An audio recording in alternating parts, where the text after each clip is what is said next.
Filipenses capítulo 2. Algunos dicen que este es un cántico de la iglesia primitiva, otros dicen que es un poema de la iglesia primitiva. Obviamente, ¿no es cierto?, desde el griego al español pierde, ¿no es cierto?, si era un poema, ¿no es cierto?, toda esa gracia del poema, aunque ustedes saben que para los hebreos la poesía era muy distinta a la nuestra, ya no tenía como prosa, sino que tenía, ¿no es cierto?, paralelismo, ya paralelismo, ¿verdad?, antitético, sintético, ¿verdad?, que tienen que ver con cuando uno lee los salmos, los proverbios, se da cuenta, ¿no es cierto?, que va repitiendo la misma idea o va forzando la misma idea, o también con antitético es que dice el hijo del sabio y el hijo del necio, va comparando, ¿no es cierto?, lo bueno o lo malo.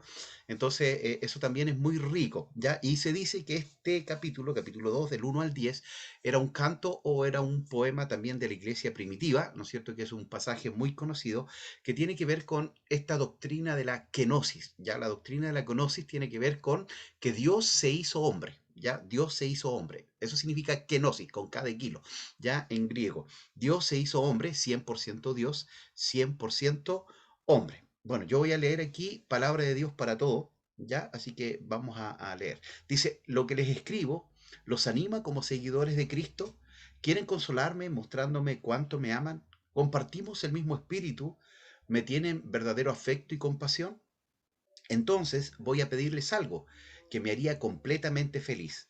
Tengan la misma manera de pensar, el mismo amor y las mismas metas. No hagan nada por rivalidad ni orgullo. Sean humildes y cada uno considere a los demás como más importantes que sí mismo. Que cada uno no busque solo su propio bien, sino el de los demás. Piensen y actúen como Cristo Jesús. Esa es la misma manera de pensar que les estoy pidiendo que tengan. Cristo era como Dios en todo sentido, pero no se aprovechó de ser igual a Dios. Al contrario, Él se quitó ese honor, aceptó hacerse un siervo y nacer como un ser humano, al vivir como hombre. Se humilló a sí mismo y fue obediente hasta el extremo de morir en la cruz. Por eso Dios le dio el más alto honor y el nombre que está por sobre todos los nombres, para que todos los que están en el cielo, en la tierra y debajo de la tierra se arrodillen ante Jesús. Y para que todos reconozcan que Jesucristo es el Señor, dando así honra a Dios el Padre. Tenemos un tiempo de oración. Dios, te alabamos, te bendecimos esta noche. Gracias por tu fidelidad, gracias por tu amor, gracias por tu cuidado. Sé que esta semana ha pasado rápidamente, Señor, y has bendecido a cada uno de los hermanos y hermanas, pastores que están en esta clase, Señor. Ha sido fiel, ha sido bueno. Y en esta hora disponemos nuestro corazón también para ser bendecidos, para ser ministrados por esta palabra que nos hace tan bien, Señor. Te honramos y ponemos todo delante de ti en el nombre de Jesús. Amén y amén. Bueno, esta palabra, ¿no es cierto?, en la Reina Valera igual es muy hermosa porque muestra, ¿no es cierto?, cómo Dios se hace hombre, después siendo hombre se hace siervo, y siendo siervo se hace esclavo, ¿no es cierto?, y muere en una cruz. Usted sabe que para los judíos el madero o morir en un madero era hacerse maldito. Entonces, toda esa escalera hacia abajo, ¿no es cierto?, de humillación de parte del Señor Jesucristo, hace que su Padre, ¿no es cierto?, lo exalte a lo más alto. Ya, por eso dice que, ¿no es cierto?, en el nombre de Jesús se doblará toda rodilla de lo que están en los cielos, en la tierra y debajo de ella. Entonces, habla de la humildad que tuvo el Señor Jesucristo, y también Pablo le pide a los hermanos de Filipo, y también nos pide, obviamente, a cada uno de nosotros, que tengamos ese mismo sentir, ese mismo parecer, esa misma humildad que tuvo el Señor Jesucristo. ¿Ya? Entonces, eso indica, ¿verdad? Para que haya unidad, la humildad están como muy relacionadas. Cuando hay orgullo, hay división. Cuando hay orgullo, ¿no es cierto?, hay más conflicto. Y por eso, ¿no es cierto?, el apóstol Pablo le habla aquí a los hermanos. Usted, bueno, cuando veamos también la carta, ¿no es cierto?, a los filipenses, ahí parece que había un problema entre dos hermanas, Evodia y Sintique, que sean de un mismo sentir, porque parece que estaban igual medias peleadas las hermanas. Entonces, por eso hace alusión a esto. Y hermanos, es tan importante la unidad del cuerpo de Cristo. Recuerde usted que Juan capítulo 17, en la oración, ¿no es cierto?, de Jesús allí en el Getsemaní, él pide por la unidad de la iglesia. Dice, yo oro no por el mundo, sino que oro. Y mientras leía ese pasaje, hermano, fui muy, muy tocado, porque nosotros, y el apóstol Pablo, el apóstol Pedro, nos enseña a orar por el mundo y a orar por los demás que no son convertidos. Pero Jesús dice, yo no oro por el mundo, yo oro por los que tú me diste. Es decir, ora por la iglesia y ora para que la iglesia sea una. ¿Por qué? Porque si la iglesia es una, si la iglesia está unida, el mundo va a conocer que somos hijos del Señor, ¿ya? Pero cuando la iglesia, ¿no es cierto?, se divide, se separa, cuando peleamos unos con otros, el mundo, ¿qué se da cuenta? Se da cuenta, ¿no es cierto?, de que estamos separados, que estamos divididos, es que hay tantas iglesias, es que hay tantas denominaciones que les hace, ¿no es cierto?, alejarse más que acercarse del Señor. Entonces, ese principio que Pablo le escribe a la iglesia de Filipo es el mismo principio que hoy nosotros debemos tener también, ¿no es cierto? Este principio de que tengamos el mismo sentir, que sintamos lo que Cristo sintió, ¿verdad? Él unió, ¿verdad? ¿Se acuerda que lo comentamos? Él unió estos griegos con estos judíos, ya, con estos gentiles con estos judíos, que hasta antes de eso tenían una pared que los separaba. Él unió, ¿no es cierto?, estas razas, estas clases sociales, la esclavitud, ¿no es cierto?, con los que eran dueños de los esclavos, con los amos de los esclavos. Él unió esta división, ¿no es cierto?, de hombre y mujer. Él unió, ¿verdad? Entonces, qué tremendo es eso, hermano, que nosotros hemos sido llamados, alguien dijo por ahí, para hacer puentes, ¿verdad? Para unir con los demás, para poder llevar el Evangelio de Cristo y que ese mensaje sea poderoso. Pero va a ser poderoso a la medida, ¿no es cierto?, que nosotros siempre luchemos y estemos, ¿verdad?, unidos, ya unidos. Así que en esta hora, con eso terminamos esta pequeña reflexión y vamos a ir a la clase de hoy. Vamos a ir a la clase de hoy dentro de las epístolas, ¿no es cierto?, carcelarias. Tenemos el libro, ¿no es cierto?, de Efesios, de Filipenses, Colosenses y el libro de Filimón, ¿ya? Entonces, yo quiero en esta hora, a ver si me resulta.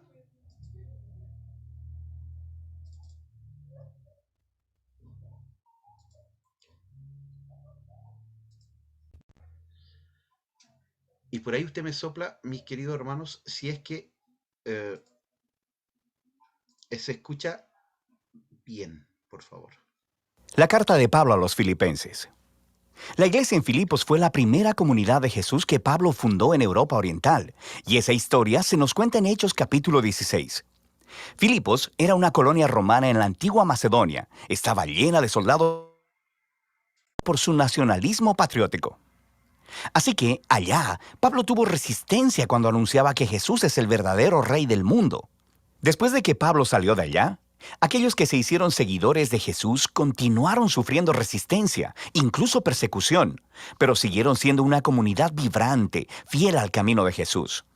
Pablo envió esta carta desde una de sus muchas prisiones y lo hizo por una razón muy práctica. Los filipenses habían enviado a uno de sus miembros, Epafrodito, para llevarle un regalo monetario a Pablo para su sostenimiento en la prisión. Pablo envió esta carta de regreso con Epafrodito para decir gracias y para hacer mucho más que eso. El diseño de esta carta no desarrolla una sola idea de principio a fin, como muchas de las otras cartas de Pablo. Más bien, Pablo ha reunido una serie de ensayos cortos, reflexivos o bocetos, y todos giran alrededor del centro de gravedad de esta carta, un poema en el capítulo 2. Este recuenta artísticamente la historia de la encarnación del Mesías, su vida, muerte, resurrección y exaltación. Luego, en cada uno de los bocetos, Pablo tomará palabras o ideas claves de ese poema para mostrar que el vivir como cristiano significa ver tu propia historia como una expresión viva de la historia de Jesús. Así que Pablo inicia la carta con una oración de acción de gracias y agradece a Dios por la generosidad de los filipenses por su fidelidad y expresa su confianza de que la obra transformadora que Dios ha empezado en ellos continuará mostrándose en más de esas hermosas expresiones de fidelidad y amor. Y Pablo, luego, se enfoca en la preocupación más obvia de ellos en ese momento, que es su condición en la prisión. Estar en una prisión romana no era algo fácil, pero paradójicamente había resultado en algo bueno para extender las buenas nuevas acerca de Jesús. Todos los guardias romanos, los administradores, todos saben que Pablo está en prisión por anunciar a Jesús como el Señor resucitado. Y su aprisionamiento ha inspirado confianza en otros cristianos para hablar de Jesús más abiertamente. Y Pablo es optimista de que será liberado de la prisión, pero es posible que sea ejecutado. Y mientras reflexiona en esto, dice que realmente no sería tan malo, porque para mí, dice Pablo, vivir es el Mesías y morir es ganancia. Para Pablo, su vida en el presente y en el futuro es definida por la vida y el amor de Jesús por él. Así que, si es ejecutado, eso quiere decir que estará con Jesús, lo que sería grandioso para él. Y si es liberado, significa que puede seguir trabajando para empezar más comunidades de Jesús, lo que sería mejor para las demás personas. Y esto es lo que él espera que suceda. Y nota cómo funciona este flujo de pensamiento. Morir por Jesús no es el verdadero sacrificio para Pablo. Más bien, es permanecer vivo para servir a otros. Así que esa es la manera de Pablo de participar en la historia de Jesús. Sufrir para amar a otros más que a sí mismo. Pablo luego se vuelve a los filipenses y los exhorta a participar del ejemplo de Jesús pensando de la misma manera que él. Les dice, sus vidas como ciudadanos deben ser consistentes con las buenas nuevas del Mesías. Así que estos cristianos en Filipos vivían en un semillero de patriotismo romano, pero su manera de vivir debe ser moldeada por otro rey, Jesús, y eso podría traer persecución. Pero ellos no deben temer sufrir por estar asociados a Jesús, porque es la manera de vivir la historia de Jesús mismo, lo que lleva a Pablo al gran poema del capítulo 2. Es muy rico y está lleno de ecos de pasajes del Antiguo Testamento, especialmente la historia de Adán y su rebelión en Génesis 1 al 3 y de los poemas del siervo sufriente en el libro de Isaías. Este poema es digno de memorizarse. Es una hermosa versión condensada de la narrativa del Evangelio. Antes de volverse humano, el Mesías existía en un estado de gloria e igualdad con Dios. Y a diferencia de Adán, quien trató de alcanzar la igualdad con Dios, el Mesías eligió no explotar su condición de igualdad para beneficio propio. Más bien, se despojó a sí mismo de esa condición. Se hizo hombre, se volvió siervo de todos y aún más que eso, permitió que lo humillaran. Él fue obediente al Padre al ir a morir en una cruz romana. Pero a través del poder y la gracia de Dios, la vergonzosa muerte del Mesías fue revertida a través de la resurrección. Y ahora Dios ha exaltado a Jesús hasta lo sumo, como el Rey sobre todo cuanto existe, otorgándole un nombre que es sobre todo nombre, para que toda la creación reconozca que Jesús, el Mesías, es Señor, para la gloria de Dios Padre. Ahora, esta última declaración es asombrosa. Pablo está citando Isaías capítulo 45, un pasaje donde toda la creación reconoce al Dios de Israel como Señor. El punto de Pablo aquí es muy claro. En el Jesús crucificado y resucitado, descubrimos que el único y verdadero Dios de Israel consiste en Dios el Padre y el Señor Jesús. Así que para Pablo, este poema expresa su convicción acerca de quién es Jesús. Y hace algo más. Ofrece el ejemplo de Jesús como una manera de vivir que sus seguidores deben imitar. De manera que por esta razón, Pablo continúa inmediatamente contando dos historias. Primero, acerca de Timoteo y luego sobre Epafrodito, porque ambas son ejemplos de personas que están viviendo la historia de Jesús. Timoteo es como Jesús, porque él está constantemente preocupado por el bienestar de otras personas, más que por el suyo. Y Epafrodito, a quien los filipenses enviaron con su regalo, terminó arriesgando su vida para servir a Pablo en la prisión. Se enfermó tanto que casi murió tratando de ayudar a Pablo, pero Dios tuvo misericordia de él y de Pablo al librarlo de perder un amigo. El punto de Pablo aquí es que este tipo de personas son ejemplos vivos de la historia de Jesús y son dignos de imitar. Luego, Pablo se vuelve hacia su propia historia como ejemplo. Esos cristianos que habían estado demandando la circuncisión de los cristianos no judíos, recuerda su carta a los Gálatas, todavía están causándole problemas a Pablo. Le siguen recordando de su pasado, cuando solía perseguir a los seguidores de Jesús, cuando intentaba mostrar su rectitud delante de Dios con su celosa obediencia de las leyes de la Torá. Pero al igual que Jesús, Pablo ha desechado todo ese estatus y privilegio. Él considera todo eso como basura, y la palabra que él usa es de hecho mucho menos cortés. Él está despojándose de todo para hacerse un siervo al igual que Jesús, para participar de sus sufrimientos y de su amor sacrificial. Y hace todo esto esperando que el amor de Cristo lo sostenga hasta la muerte y hasta la resurrección. Así que Pablo dice que para los seguidores de Jesús, su verdadera ciudadanía está en los cielos. Pero para Pablo, esto no significa que debemos estar esperando salir de la tierra e ir al cielo algún día. Más bien, el cielo es el lugar trascendente donde Jesús gobierna como rey. Y él dice, esperamos ansiosamente que nuestro Rey Salvador venga de ahí y regrese, para traer su reino de justicia sanadora y de amor transformador, para producir una nueva creación. Luego, Pablo reta a los filipenses a seguir viviendo la historia de Jesús. Él primero se dirige a dos mujeres líderes prominentes en la iglesia que trabajaron junto a Pablo, y ellas tienen alguna clase de conflicto. Así que Pablo les ruega que sigan el ejemplo de humildad de Jesús, que se reconcilien y sean unificadas. Pablo luego exhorta a los filipenses a no rendirse al temor, sino que a pesar de la persecución, expresen todas sus emociones y necesidades a Dios, quien les dará paz. Y esa paz, dice Pablo, viene al enfocar sus pensamientos en lo que es bueno, verdadero y amable. Siempre hay algo por lo que podrías quejarte, pero un seguidor de Jesús sabe que todo en la vida es un regalo, y podemos elegir ver la belleza y la gracia en cualquier circunstancia de la vida. Lo que lleva a Pablo a su conclusión. Él agradece una vez más por el regalo sacrificial de los filipenses y quiere que sepan que sus prisiones, sus tiempos de pobreza, no son verdaderas dificultades para él. De hecho, se convirtieron en sus mejores maestros, mostrándole que no importan sus circunstancias. Él ha aprendido el secreto del contentamiento, la simple dependencia en aquel que lo fortalece. Pablo ha llegado a ver su propio sufrimiento como una participación en la historia de Jesús.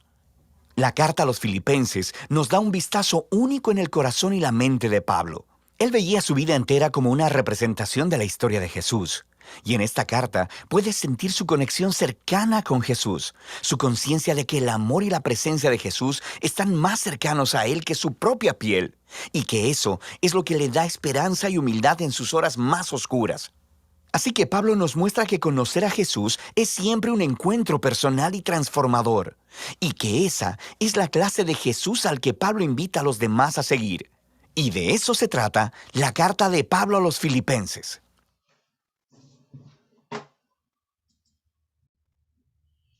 Ok, ¿terminó la clase? No. Este era un video introductorio, ¿verdad? Para que ustedes, ¿no es cierto?, pudieran en este momento tener como una visión global del libro de Filipenses. No sé si alguno quisiera hacer algún tipo de comentario con respecto al video que acaban de ver, algo nuevo que quizás se haya puesto allí que le llamó la atención. Y después vamos a entrar, ¿no es cierto?, con el PPT y ya viendo otras cositas un poquito más profundas. Así que dejo ahí abierto si alguien quisiera comentarnos algo. Les invito para que puedan señalarlo.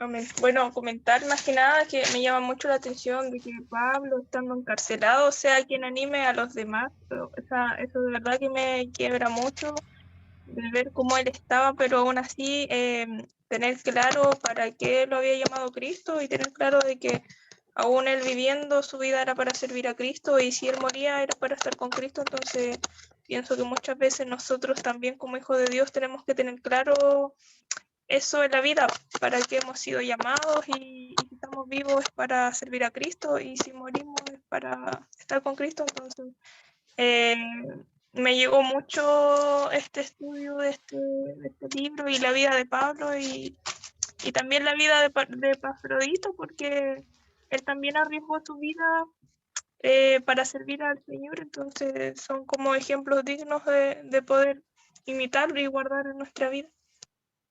Amén. Gracias, hermana Estefi. ¿Verdad? Para mí el morir es Cristo y el vivir es ganancia. Ya creo que eso resume muy bien la vida del apóstol Pablo y de estos dos, ¿no es cierto? Bueno, sabemos muy bien que Timoteo fue un hijo espiritual del apóstol Pablo, lo vemos mucho en sus cartas y después también como pastor ahí en el libro en la iglesia de Éfeso, ¿no es cierto? Y este Epafrodito que no es tan conocido, tan connotado, pero, ¿no es cierto?, que estuvo dispuesto a rendir, ¿no es cierto?, su vida en un servicio hacia Pablo. Incluso él tenía que quedarse y Pablo lo manda, ¿no es cierto?, de vuelta para que sus hermanos, ¿no es cierto?, sepan que ya estaba bien. No sé si alguien más quisiera comentar algo más, si no, vamos ahí al PPT. ¿No? Ok, vamos entonces, mi estimado, a...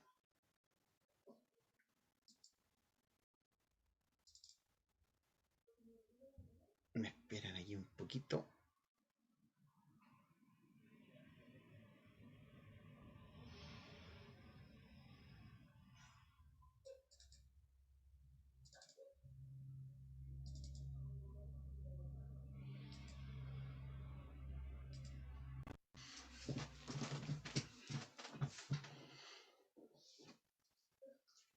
Ya, mi estimado, están viendo ahí, ¿no es cierto? Dice epístola del apóstol Pablo a los filipenses. Bueno, yo siempre les comento esto, bueno, en Panorama del Nuevo Testamento también lo vimos. La base de estos PPT, ¿no es cierto?, es una página que es www.ibsj.org, ¿ya? Y de ahí yo le he hecho algunas modificaciones, pero esa es la base ya para que usted también sepa aquello. Ya siempre debemos nombrar al autor, ¿no es cierto?, de ello. Pero aquí le agregué varias cositas, ya. Dice que el contenido de la clase de hoy, ¿no es cierto?, tiene que ver con una introducción, un trasfondo de la iglesia de Filipos, que también eso es muy interesante porque nos vamos a dar cuenta que hay ciertos versículos que son muy importantes en la carta y que tienen que ver con este contexto y este trasfondo, ¿no es cierto?, de esta colonia. Ya Filipos era una colonia romana. Ahí vamos a ver qué es una colonia romana. Bueno, un poquito también de la ciudad de Filipo, ¿no es cierto? ¿Quién era esta ciudad? Tema que aparecen allí en el libro de Filipenses, el autor, el lugar, la fecha, ¿verdad? De esta epístola, la paternidad literaria, es decir, quién es el autor, y vamos a ver ahí evidencia interna y evidencia externa. Ya la evidencia interna es cuando el mismo libro señala quién es el autor, y evidencia externa es cuando tenemos que ir, ¿no es cierto?, a la patrística o a los padres de la iglesia, ¿no es cierto?, aquellos primeros escritores después de que se cierra el Nuevo Testamento y que señalan y dicen, Pablo escribió la carta de Filipos, ¿no es cierto?, y se nombran allí como el autor, ¿ya? Destinatario, a quién le escribe y cuál es el propósito por qué le escribe. Un poco del contenido, en realidad un bosquejo, ¿no es cierto?, de Filipenses, son 4 capítulos, y algunas contribuciones especiales que tiene este libro, ¿verdad? Y obviamente, ¿no es cierto?, sabemos que la palabra de Dios permanece para siempre, así que también es muy pertinente para nuestro tiempo. Algunas conexiones, un resumen de Filipenses, palabras claves, temas y algunas peculiaridades, que eso estamos acostumbrados, ¿no es cierto?, las palabras claves, características, grandes doctrinas, pasajes famosos, algunas características, y agregamos también importancia que tiene este libro dentro de la Biblia o de la Escritura. Entonces vamos con la introducción, ¿ya? Dice la carta más personal dirigida, ¿no es cierto?, a una iglesia. Por eso aparece allí a los Efesios, porque es un contraste allí también con la carta de Efesios, que también era una carta que decíamos nosotros un poco fría, ¿no es cierto?, para el conocimiento que él tenía de los hermanos en Éfeso. Por eso concluíamos, ¿no es cierto?, que probablemente no era solo para la iglesia en Éfeso, sino que era para varias iglesias, y por eso quizás, ¿no es cierto?, él guardaba un poco ahí podríamos llamarlo así, ¿no es cierto?, como la compostura. En cambio acá en la iglesia, ¿no es cierto?, él abre también su corazón, ¿ya? Es una carta muy personal, dice, grupo de creyentes en una situación sociopolítica particular, ¿ya? Y eso lo vamos a ver ahí en el trasfondo de la iglesia en la ciudad de Filipo, y vamos a ver, ¿no es cierto?, aquello trasfondo en la iglesia de Filipenses. Bueno, aquí está Macedonia. Macedonia, ¿no es cierto?, era la capital de Grecia. Sabemos que Grecia fue el último imperio antes del Imperio Romano, y en el panorama del Nuevo Testamento se acuerda que señalamos que este imperio fue muy importante porque el Nuevo Testamento se escribe en griego, ya se escribe en griego porque ellos, ¿no es cierto?, helenizaron, ¿verdad?, donde conquistaban, ellos, ¿verdad?, ponían su cultura, ¿no es cierto?, su filosofía, pero también su lengua, ¿ya? Entonces, el idioma universal que estaba en el tiempo del Señor Jesucristo era el griego, ¿ya? Y, ¿no es cierto?, aquí estaría Macedonia y aquí también estaría Filipo. Donde está el puntito rojo, ahí vendría a estar, ¿no es cierto?, la ciudad de Filipo, acá estaría Efeso, ¿ya? Entonces, para que ustedes tengan ahí un poquito de conocimiento. Esto blanco es mar, ¿ya? Ahí está la bota itálica, ¿no es cierto?, de Italia, y este es el mar Mediterráneo, ¿ya? Para que tengan ahí un poquito de conocimiento, ¿ya? Entonces ahí está, Filipo pasa después, ¿no es cierto?, de ser, ¿no es cierto?, parte del Imperio Romano, del Imperio Griego pasa al Imperio Romano. El Imperio Romano, ¿no es cierto?, se destacó porque conquistó todo lo que es Europa, ¿no es cierto?, parte de Asia y el norte de África. Entonces, por eso estaba el dicho que, ¿no es cierto?, los romanos decían que el sol no se ponía el Imperio Romano porque cuando acá era de día, acá era de noche, cuando allá era de noche, acá era de día. Entonces, siempre en algún lugar del Imperio Romano estaba de día, ¿ya? Entonces, nuevamente ahí vemos, ¿no es cierto?, que Filipo, ¿no es cierto?, hay una batalla allí, ¿no es cierto?, en el 42 antes de Cristo. Octavio y Antonio matan a Bruto y a Casio en la batalla de Filipo. Octavio nombra a Filipos una colonia romana. Recuerde que Roma está acá, en Italia. Esa es la capital, ¿no es cierto? Y el Imperio Romano se extiende por todos y algunas ciudades ellos los declaraban colonia. Ya una colonia era muy importante ser colonia romana porque tenía algunas características bien importantes, ¿ya? Y aquí tenemos, ¿no es cierto?, este trasfondo histórico. Dice que Augusto despojó de sus bienes a todos los seguidores de Antonio en Italia y les permitió vivir en la ciudad de Filipo. Entonces también había muchos, ¿verdad?, soldados en esta ciudad que estaban viviendo, ¿no es cierto?, dejando después de ser soldados. Filipo, aunque era parte de la provincia romana de Macedonia desde el siglo II, se convirtió en una colonia romana en el 42 antes de Cristo, cuando Octavio, ¿no es cierto?, vence lo que acabamos de señalar a Bruto y a Casio. Entre los privilegios, mire, aquí preste un poquito de atención, entre los privilegios que tenía una colonia romana estaban, ¿verdad?, que Filipos era una pequeña Roma, ya trasladada a la provincia de Macedonia, como una Roma en miniatura, una reproducción en pequeña escala en la ciudad imperial. Mire, esto era importante porque a pesar de que Filipo era parte de Macedonia o de Grecia, ¿verdad?, ella no se dependía de Grecia, sino que ella dependía directamente de Roma. Ya tenía, ¿no es cierto?, la misma estructura política y social que Roma. Se vestían igual que los romanos, ¿ya? Entonces era como una pequeña Roma, ¿ya? Y esto tenía también algunas buenas cosas, porque dice, bueno, era independiente del gobierno de la provincia de Macedonia y dependía directamente de Roma, ¿ya? Y aquí vienen los privilegios. Estos ciudadanos romanos de Filipos sentían el orgullo de ser ciudadanos de Roma, ¿ya? Entonces, por eso quizás, ¿no es cierto?, en algún momento Pablo dice, hey, nosotros no somos ciudadanos de la tierra, somos ciudadanos del cielo. Eso es lo que importa, ¿no es cierto?, que podamos estar, ¿no es cierto?, y ser hijos de Dios, no que seamos colonos o que seamos una parte, ¿no es cierto?, del imperio romano, ¿ya? Entonces, gozaban, ¿no es cierto?, de los mismos derechos y privilegios de los nacidos en la misma ciudad de Roma. ¿Cuáles eran estos? Estaban exentos de ciertos impuestos. Mire, en ese tiempo había muchos impuestos, muchos, demasiados impuestos. Algunos señalan que el 40-50% de lo que le ingresaba a una persona se iba solamente en pago de impuestos, especialmente para los judíos. Los judíos, aparte de pagar impuestos a Roma, tenían que pagar, ¿no es cierto?, sus diezmos y sus ofrendas, que también para ellos eran obligatorias. Entonces, ahí había un gran problema, pero el que era romano se le quitaban algunos impuestos, ¿ya? Estaban exentos de ser azotados. Mire qué interesante, porque el apóstol Pablo, ahí en Corintios, dice que 2 o 3 veces fue azotado. Y él tenía la ciudadanía romana. Entonces, él podía haber dicho perfectamente, no, porque yo soy romano. Y no lo podrían haber tocado, ¿ya? Pero él prefirió sufrir por la causa de Cristo. Por eso, aquí en la iglesia, bueno, en la carta de los filipenses, ve que dice que todo él lo tiene por basura. Mire, ese es un eufemismo. Un eufemismo es cuando se usa una palabra suave para algo más fuerte. Pongámosle, cuando dice que Adán conoció a Eva, ese es un eufemismo, porque no es que vio por primera vez a Eva, sino que tuvo relaciones sexuales con Eva, cuando aparece en Génesis. Acá, cuando Pablo dice que todo lo tiene por basura, el original lo que dice en realidad es que todo lo tenía por excremento maloliente.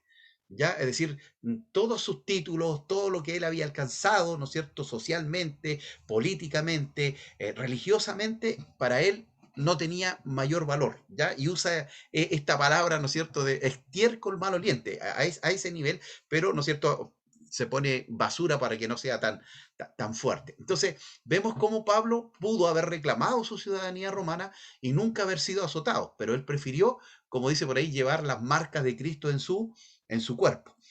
No podían ser arrestados, ¿ya? Salvo en casos extremos. Usted sabe que a Pablo lo tomaron preso ahí en Jerusalén y bueno, después él apela, ¿no es cierto?, a César y por eso lo envían a Roma, que ahí es el último viaje, que algunos señalan que no es un viaje misionero, otros dicen que sí, pero lo importante es que mientras él viajaba iba predicando el evangelio, ¿ya? Tenían derecho a apelar al emperador, que fue lo que hizo, ¿no es cierto?, Pablo. Tenían sus nombres, mire qué interesante, tenían sus nombres registrados en los archivos de Roma y ellos también, como que los hermanos en Filipo, ¿no es cierto?, se enorgullecían que eran ciudadanos romanos y Pablo le dice, oye, es mejor que tengan sus nombres escritos en el libro de la vida. ¿Se da cuenta? Qué interesante, qué importante cuando conocemos un poquito el trasfondo y el contexto. Es decir, eran, podríamos decirlo, palos directos, ¿no es cierto?, al orgullo que tenían los de Filipo, ¿no es cierto?, siendo como ciudadanos romanos. Ya tenían, ¿no es cierto?, derecho al voto, es decir, podían votar también, eran gobernados por su propio senado, ¿verdad? Y magistrados bajo la ley romana. ¿Ya? También vestían, dice, al estilo romano y comercializaban, perdón, con monedas de inscripción romana y hablaban el idioma del imperio. ¿Ya? Entonces, esto también afectó a la iglesia. ¿Ya? Esto también entró como permeó a la iglesia, ¿no es cierto? Y por eso Pablo les tira la oreja y le dice, no, su ciudadanía no está aquí en la tierra, está en el cielo.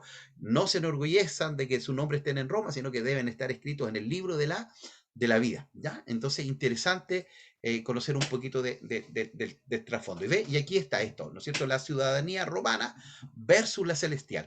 Y hoy día, hermano, esto también nos permea mucho.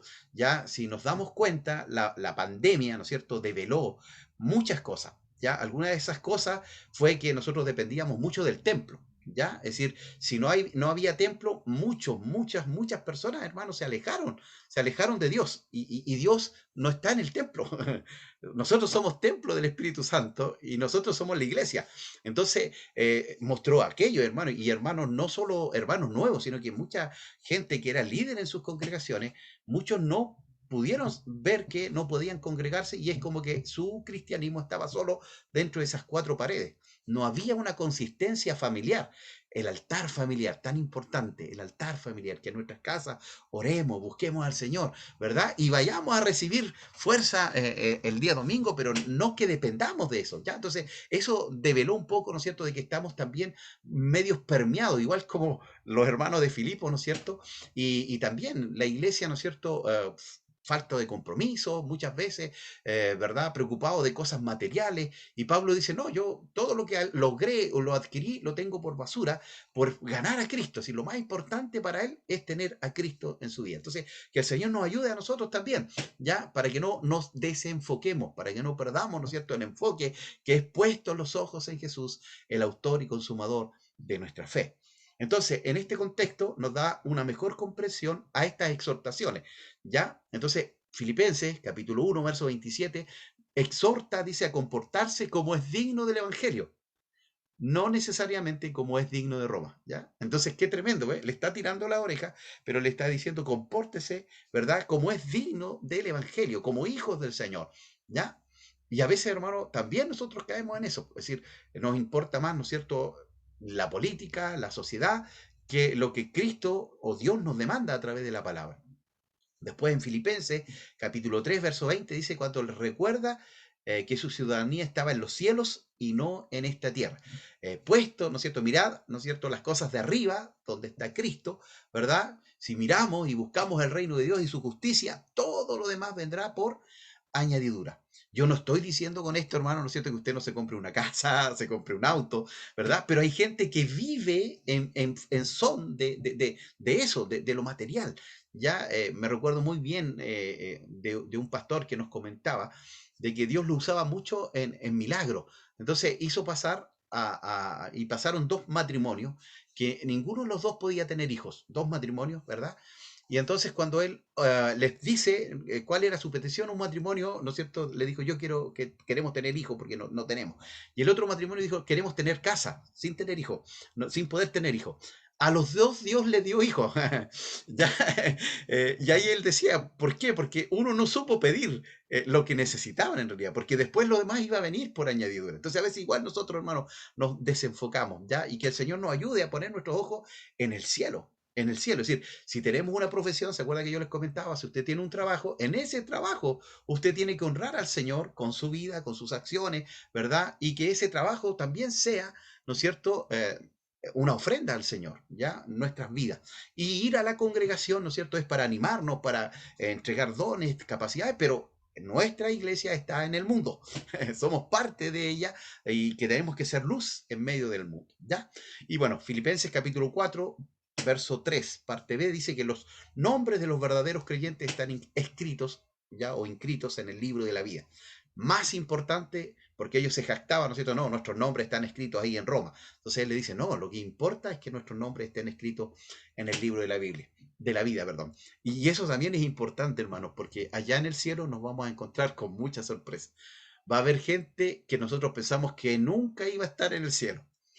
Y va a haber gente, no va a haber gente que nosotros decíamos, no, este hermano sí que es espiritual, porque se da cuenta que nosotros somos muy buenos para medir la espiritualidad de la gente. Y la Biblia dice, ¿no es cierto? Porque dice, este hermano habla en lengua, tiene dones, danza, es muy espiritual. No, la Biblia dice que por sus frutos los conoceréis, no por los dones. Los dones son regalos de Dios, ¿ya? Entonces hay que tener mucho, mucho, mucho cuidado con ello, ¿ya? Entonces se da cuenta que es importante esta ciudadanía celestial sobre la ciudadanía terrenal, ¿ya? Que no perdamos eso, ¿ya? Y bueno, la pandemia nos develó muchas cosas y entre eso, ¿no es cierto? Que muchos no eran consistentes espiritualmente, que no tenían una ciudadanía celestial, sino que rápidamente, ¿no es cierto?, fueron apartándose del Señor, ¿ya? De la presencia del Señor. Ahora, esta ciudad, Filipos, ¿no es cierto?, era una colonia romana, que ya lo señalamos, ¿verdad? Y que tenía ciertos privilegios. Ya esta ciudad se llamó Filipos por Felipe de Macedonia, él fue el que le puso el nombre a esta ciudad. Bueno, habían varias Filipos también. Usted en el Nuevo Testamento van a ver que habían 3 o 4 ciudades que se llamaban Filipos, pero esta era la Filipo de Macedonia, ¿ya? Y este era el padre, ¿no es cierto?, de Alejandro el Grande, el gran conquistador del imperio griego, ¿ya? Así que por eso también ellos se jactaban, ¿no es cierto?, porque el papá de Carlos o Alejandro el Grande, ¿no es cierto?, fue quien le puso, ¿no es cierto?, el nombre y la formó como una ciudad. Era una ciudad predominantemente gentil, ¿ya? Entonces también, si usted se da cuenta, lo comentábamos, la iglesia al principio tenía un 100% de judíos, ya nace en una cuna judía o israelita, pero, ¿no es cierto?, cuando empieza la persecución, primero por los judaizantes o los mismos judíos que hacen que salgan de Jerusalén, ¿verdad?, y empiecen a llevar el evangelio a otros lugares, comienza a los gentiles a recibir el evangelio, ¿ya? Y la ciudad de Filipo era en su gran mayoría, ¿no es cierto?, gentiles, ya siendo que no había sinagoga en Filipo, que era extraño. Pablo cada vez que iba a una ciudad, primero iba a la sinagoga de la ciudad, donde habían judíos, les predicaba y cuando ellos lo rechazaban, se iba a los gentiles, ¿ya? Acá no había una sinagoga, entonces, ¿por qué? Porque una sinagoga, si no me equivoco, no quiero mentirles, pero necesitaba de 10 familias judías para poder constituirse como una sinagoga. Es como cuando a usted en su enumeración le dice, para que sea iglesia, ¿no es cierto?, tiene que tener 20 miembros en plena comunión. Bueno, para los judíos, para hacer una sinagoga igual, si no me equivoco, eran 10 familias que había que tener para poder constituir una sinagoga, ¿ya? Entonces no habían sinagogas, por lo tanto habían pocos judíos allí. Filipos era una iglesia de amor y generosidad. Bueno, lo vemos como ellos, ¿no es cierto? Pocas veces Pablo, ¿no es cierto?, es tan claro y específico en que esta iglesia manda una ofrenda, ¿no es cierto?, a través de la vida de Epafrodito, ¿no es cierto? Él lleva la ofrenda y también él se ofrenda como persona. Entonces es tremendo, ¿verdad? Después de que Pablo salió de Macedonia, solo los filipenses le enviaron asistencia a Tesalónica y a Corinto. Ya, esto es interesante porque Pablo muchas veces pidió ofrenda, pero no pidió ofrenda para él, sino que pidió ofrenda para la iglesia en Jerusalén. Recuerde usted que en Jerusalén, ¿se acuerda usted qué pasó después de la venida del Espíritu Santo? Dice que la gente comenzó a regalar sus propiedades, sus bienes, y lo vendían, ¿no es cierto? Y compartían los alimentos, pero llegó un momento en que eso se acabó. Entonces la iglesia en Jerusalén que quedó en una miseria, en una pobreza. Y Pablo muchas veces pide ofrenda para llevarles, ¿no es cierto?, a la iglesia de Jerusalén. Y estos hermanos, ¿no es cierto?, de Filipo, no solo pensaron en Jerusalén, sino que también, ¿no es cierto?, quisieron ofrendar para este siervo del Señor. ¿Ya? Entonces muestra allí, ¿no es cierto?, que es una iglesia que ama y es una iglesia también, ¿no es cierto?, que es generosa, ¿ya? Es generosa. ¿Ya? Que el Señor nos ayude, porque a veces nosotros no nos cuesta, ¿no es cierto?, entre comillas, por ahí, dicen por ahí, escuché a otro pastor que decía, ¿no es cierto?, que los dedos nuestros tienen ojos, porque cuando nos piden ofrendar, ¿no es cierto?, empezamos a buscar como el billete más pequeño para poder entregarlo en la ofrenda. Bueno, que el Señor nos ayude a ser dadivosos, ¿no es cierto?, y generosos, y no solo, hermanos, con las ofrendas, sino que también, ¿no es cierto?, con las personas que están a nuestro alrededor y que tienen necesidad. Hay mucha gente, ¿no es cierto?, que tiene necesidad, y nosotros como iglesia tenemos que también ser, ¿no es cierto?, parte, ¿no es cierto?, de la solución. Filipo dice también poseyó un número importante de mujeres en la iglesia.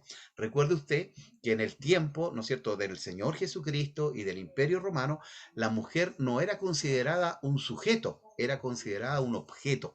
Entonces no tenía derecho a votar, no tenía derecho a nada, a muchas cosas. Y bueno, Jesús, ¿no es cierto?, reivindicó a la mujer dentro del ministerio del Señor Jesucristo. Había mujeres, el Evangelio de Lucas dice, ¿no es cierto?, que había mujeres que ofrendaban al ministerio del Señor. Y el apóstol Pablo, ¿no es cierto?, también realza esto, ¿no es cierto?, cuando dice no hay hombre ni mujer. Es decir, ante Dios somos iguales. Ahora, las funciones dentro de la familia son distintas, son diferentes, ¿ya? Eso también tenemos que tenerlo claro. Pero ante el Señor somos iguales y también, ¿no es cierto?, ellas tienen dones, capacidades que también deben ser utilizadas para bendecir la iglesia del Señor. Entonces dice, Pablo mencionó a las mujeres que trabajaron con él, ¿verdad?, en el capítulo 4, verso 3, ¿no es cierto? Y también habla, ¿no es cierto?, a Evodia y Sintique, ¿no es cierto?, para que se reconcilien estas mujeres que parece que estaban peleadas, ¿ya? Bueno, yo siempre cuento esta anécdota, había una iglesia, ¿no es cierto?, donde se toma la cena del Señor, y usted sabe, ¿no es cierto?, siempre y cuando se toma la cena del Señor, el pastor da un tiempo, porque la cena del Señor tiene que tomarse en forma digna, no en forma indigna, y resulta que toda la iglesia sabía que estas dos hermanas estaban peleadas, ¿ya? Que no se veían, que estaban enojadas. Y resulta que las hermanas pasan adelante y toman la cena del Señor nomás, pues sin haberse pedido perdón ni nada. Entonces un hermano que, como lo hay siempre en la iglesia, va y confrontó a una de las hermanas y dice, hermana, pero ¿cómo usted tomó la cena del Señor si usted está peleada con la hermana tanto? Y ella le dice, bueno, yo envié a mi espíritu a pedirle perdón a la hermana. Y la Biblia no dice que mandemos al espíritu a pedir perdón. La palabra dice, ¿no es cierto? Si tienes algo o traes tu ofrenda y te acuerdas, incluso la ofrenda, hermano, ¿verdad? Tenemos que entregarla, ¿no es cierto?, con un corazón sano, con un corazón limpio, porque del corazón manan, ¿no es cierto?, ¿qué cosa? Lo bueno y lo malo. ¿Ya? ¿Se acuerda usted que Jesús eso peleaba con los religiosos? Le decían, no te lavaste en las manos, ya, porque bueno, la tradición de los ancianos era, tenía que lavarse usted como 8 veces las manos antes de comer. Y él le dice, es que no es lo que entra por la boca lo que contamina, sino es lo que sale de adentro, lo que está en el corazón. Entonces debemos guardar nuestro corazón, y la discordia, la desunión, ¿no es cierto?, es un problema que puede volverse después una raíz de amargura. Y hermano, la discordia ha provocado esto, muchas iglesias que se han dividido, que se han separado, y eso no está de acuerdo al sentir de Cristo. Recuerde que Cristo dijo, ¿no es cierto?, Pablo dice, tengan este sentir que tuvo Cristo, ¿ya? Él cayó, enmudeció. Recuerde usted cuando van a buscar al Señor Jesucristo, Pedro saca su espada, le corta la oreja a Malco, y el Señor dice, no, Pedro, no, el que a hierro mata, a hierro muere, y toma la oreja, ¿no es cierto?, de este siervo y se la sana, ¿no es cierto?, se la vuelve a poner. Entonces, eso nos habla de Cristo, de a pesar de que era injusto, él no había hecho nada, pero aún así, ¿no es cierto?, él siempre por la paz, siempre por la unidad. ¿Ya? Entonces también a estas mujeres, ¿verdad?, le tira la oreja, ¿no es cierto?, para que se puedan reconciliar. ¿Ya? Entonces ahí tenemos nuevamente Grecia, ¿no es cierto? Todo esto era Grecia. Bueno, aquí está un mapa, ¿no es cierto?, de lo que, bueno, está Albania, ¿verdad? Está ahí Yugoslavia, Bulgaria, y aquí estaría Filipos, ¿no es cierto? Aquí está Corinto y aquí estaría la Éfeso, ¿ya? Que son como las ciudades más importantes, pero hoy nos compete esta, ¿no es cierto?, que era una colonia romana. Ahora, ¿cuándo se forma esta iglesia? ¿No es cierto? ¿En qué momento? Bueno, primera visita de Pablo a Filipos aparece en el libro de Hechos, capítulo 16, y durante su segundo viaje misionero. ¿Ya? Recuerda usted bien, igual, cuando lee el libro de Hechos, aparece primer viaje misionero, segundo viaje misionero, tercer viaje misionero, y parecieran 2, 3 capítulos, pero en realidad esos capítulos fueron años, ¿ya? Fueron años, ¿ya? Porque Pablo llegaba a un lugar, empezaba a predicar el evangelio, levantaba líderes, y eso usted sabe, mire, usted sabe, es parte de una iglesia, no es fácil, usted no forma un líder en una semana, ¿ya? Y después él dejaba ahí a alguien encargado de su equipo ministerial, especialmente, ¿no es cierto? Entre esos tenemos a Timoteo, a Tito, a Epafrodita y así a tantos otros hombres a los cuales él, ¿no es cierto?, formaba, los ponía y después se iba él a abrir a otro lugar, ¿ya? Entonces esto tiene que ver con el apostolado, ¿ya? Algunos, ¿no es cierto?, hoy se autocalifican como apóstoles. Yo siempre digo esto, hay apóstoles con A mayúscula y hay apóstoles con A minúscula. Los apóstoles con A mayúscula ya no existen. Un apóstol con A mayúscula era uno que había visto a Cristo. Recuerde que Pablo, a él le cuestionaban su apostolado porque decía, no, tú no estuviste dentro de los 12 discípulos. Pero él le decía, pero a mí me apareció camino a Damasco, el mismo Señor Jesucristo. Entonces yo tuve un encuentro con él. ¿Ya? Entonces una de las características para ser un apóstol con A mayúscula es haber tenido y haber sido parte del ministerio de Cristo o haber conocido a Cristo, ¿no es cierto?, antes de su muerte, ¿ya? Y su resurrección. Entonces él conoció a Cristo en su resurrección. Estos apóstoles, ¿no es cierto?, tenían, entre comillas, la gracia del Señor para recibir inspiración y revelación. Por eso, para que un libro del Nuevo Testamento fuera reconocido como inspirado, tenía que haber sido escrito por un discípulo o un discípulo, ¿no es cierto?, haber, entre comillas, ¿no es cierto?, lo veíamos en Panorama del Nuevo Testamento, haber avalado a ese apóstol o a ese discípulo. Recuerde que Marcos fue avalado por Pablo y Lucas fue avalado por Pablo, ya, por Pedro y Pablo, perdón, ya avalaron a Marcos y a Lucas, que no fueron discípulos directos. Mire, de los 4 evangelios, 2 no eran discípulos directos del Señor Jesucristo, ¿ya? Entonces, qué tremendo es esto, ¿ya? ¿No es cierto? Cómo el evangelio puede transformar. Entonces, esta es la primera iglesia, ¿no es cierto?, en Europa, ¿ya? En Filipo fue la primera iglesia que se abre en Europa. Mire, lamentablemente, si vamos a las 7 iglesias también que están en Asia, ¿no es cierto?, a las cuales se le escribe en el Apocalipsis, tristemente, si usted hoy vaya, no hay evangelio. ¿Ya? Ahí están los musulmanes, en la Odisea, en todas esas iglesias que le escribe el apóstol Juan. Y hoy también, hermanos, en Europa, lamentablemente, las iglesias se están cerrando. Ya se están cerrando. Usted va a encontrar iglesias que son arrendadas para canchas de patinaje, que son arrendadas para discotecas, que son arrendadas para bibliotecas, porque no hay gente que esté yendo a la iglesia. Ellos borraron a Dios de sus mentes y de sus corazones, y es triste. Pero mire, qué bueno es, ¿sabe qué? En Europa están llamando pastores sudamericanos. ¿Por qué? Porque los teólogos de Europa son todos fríos.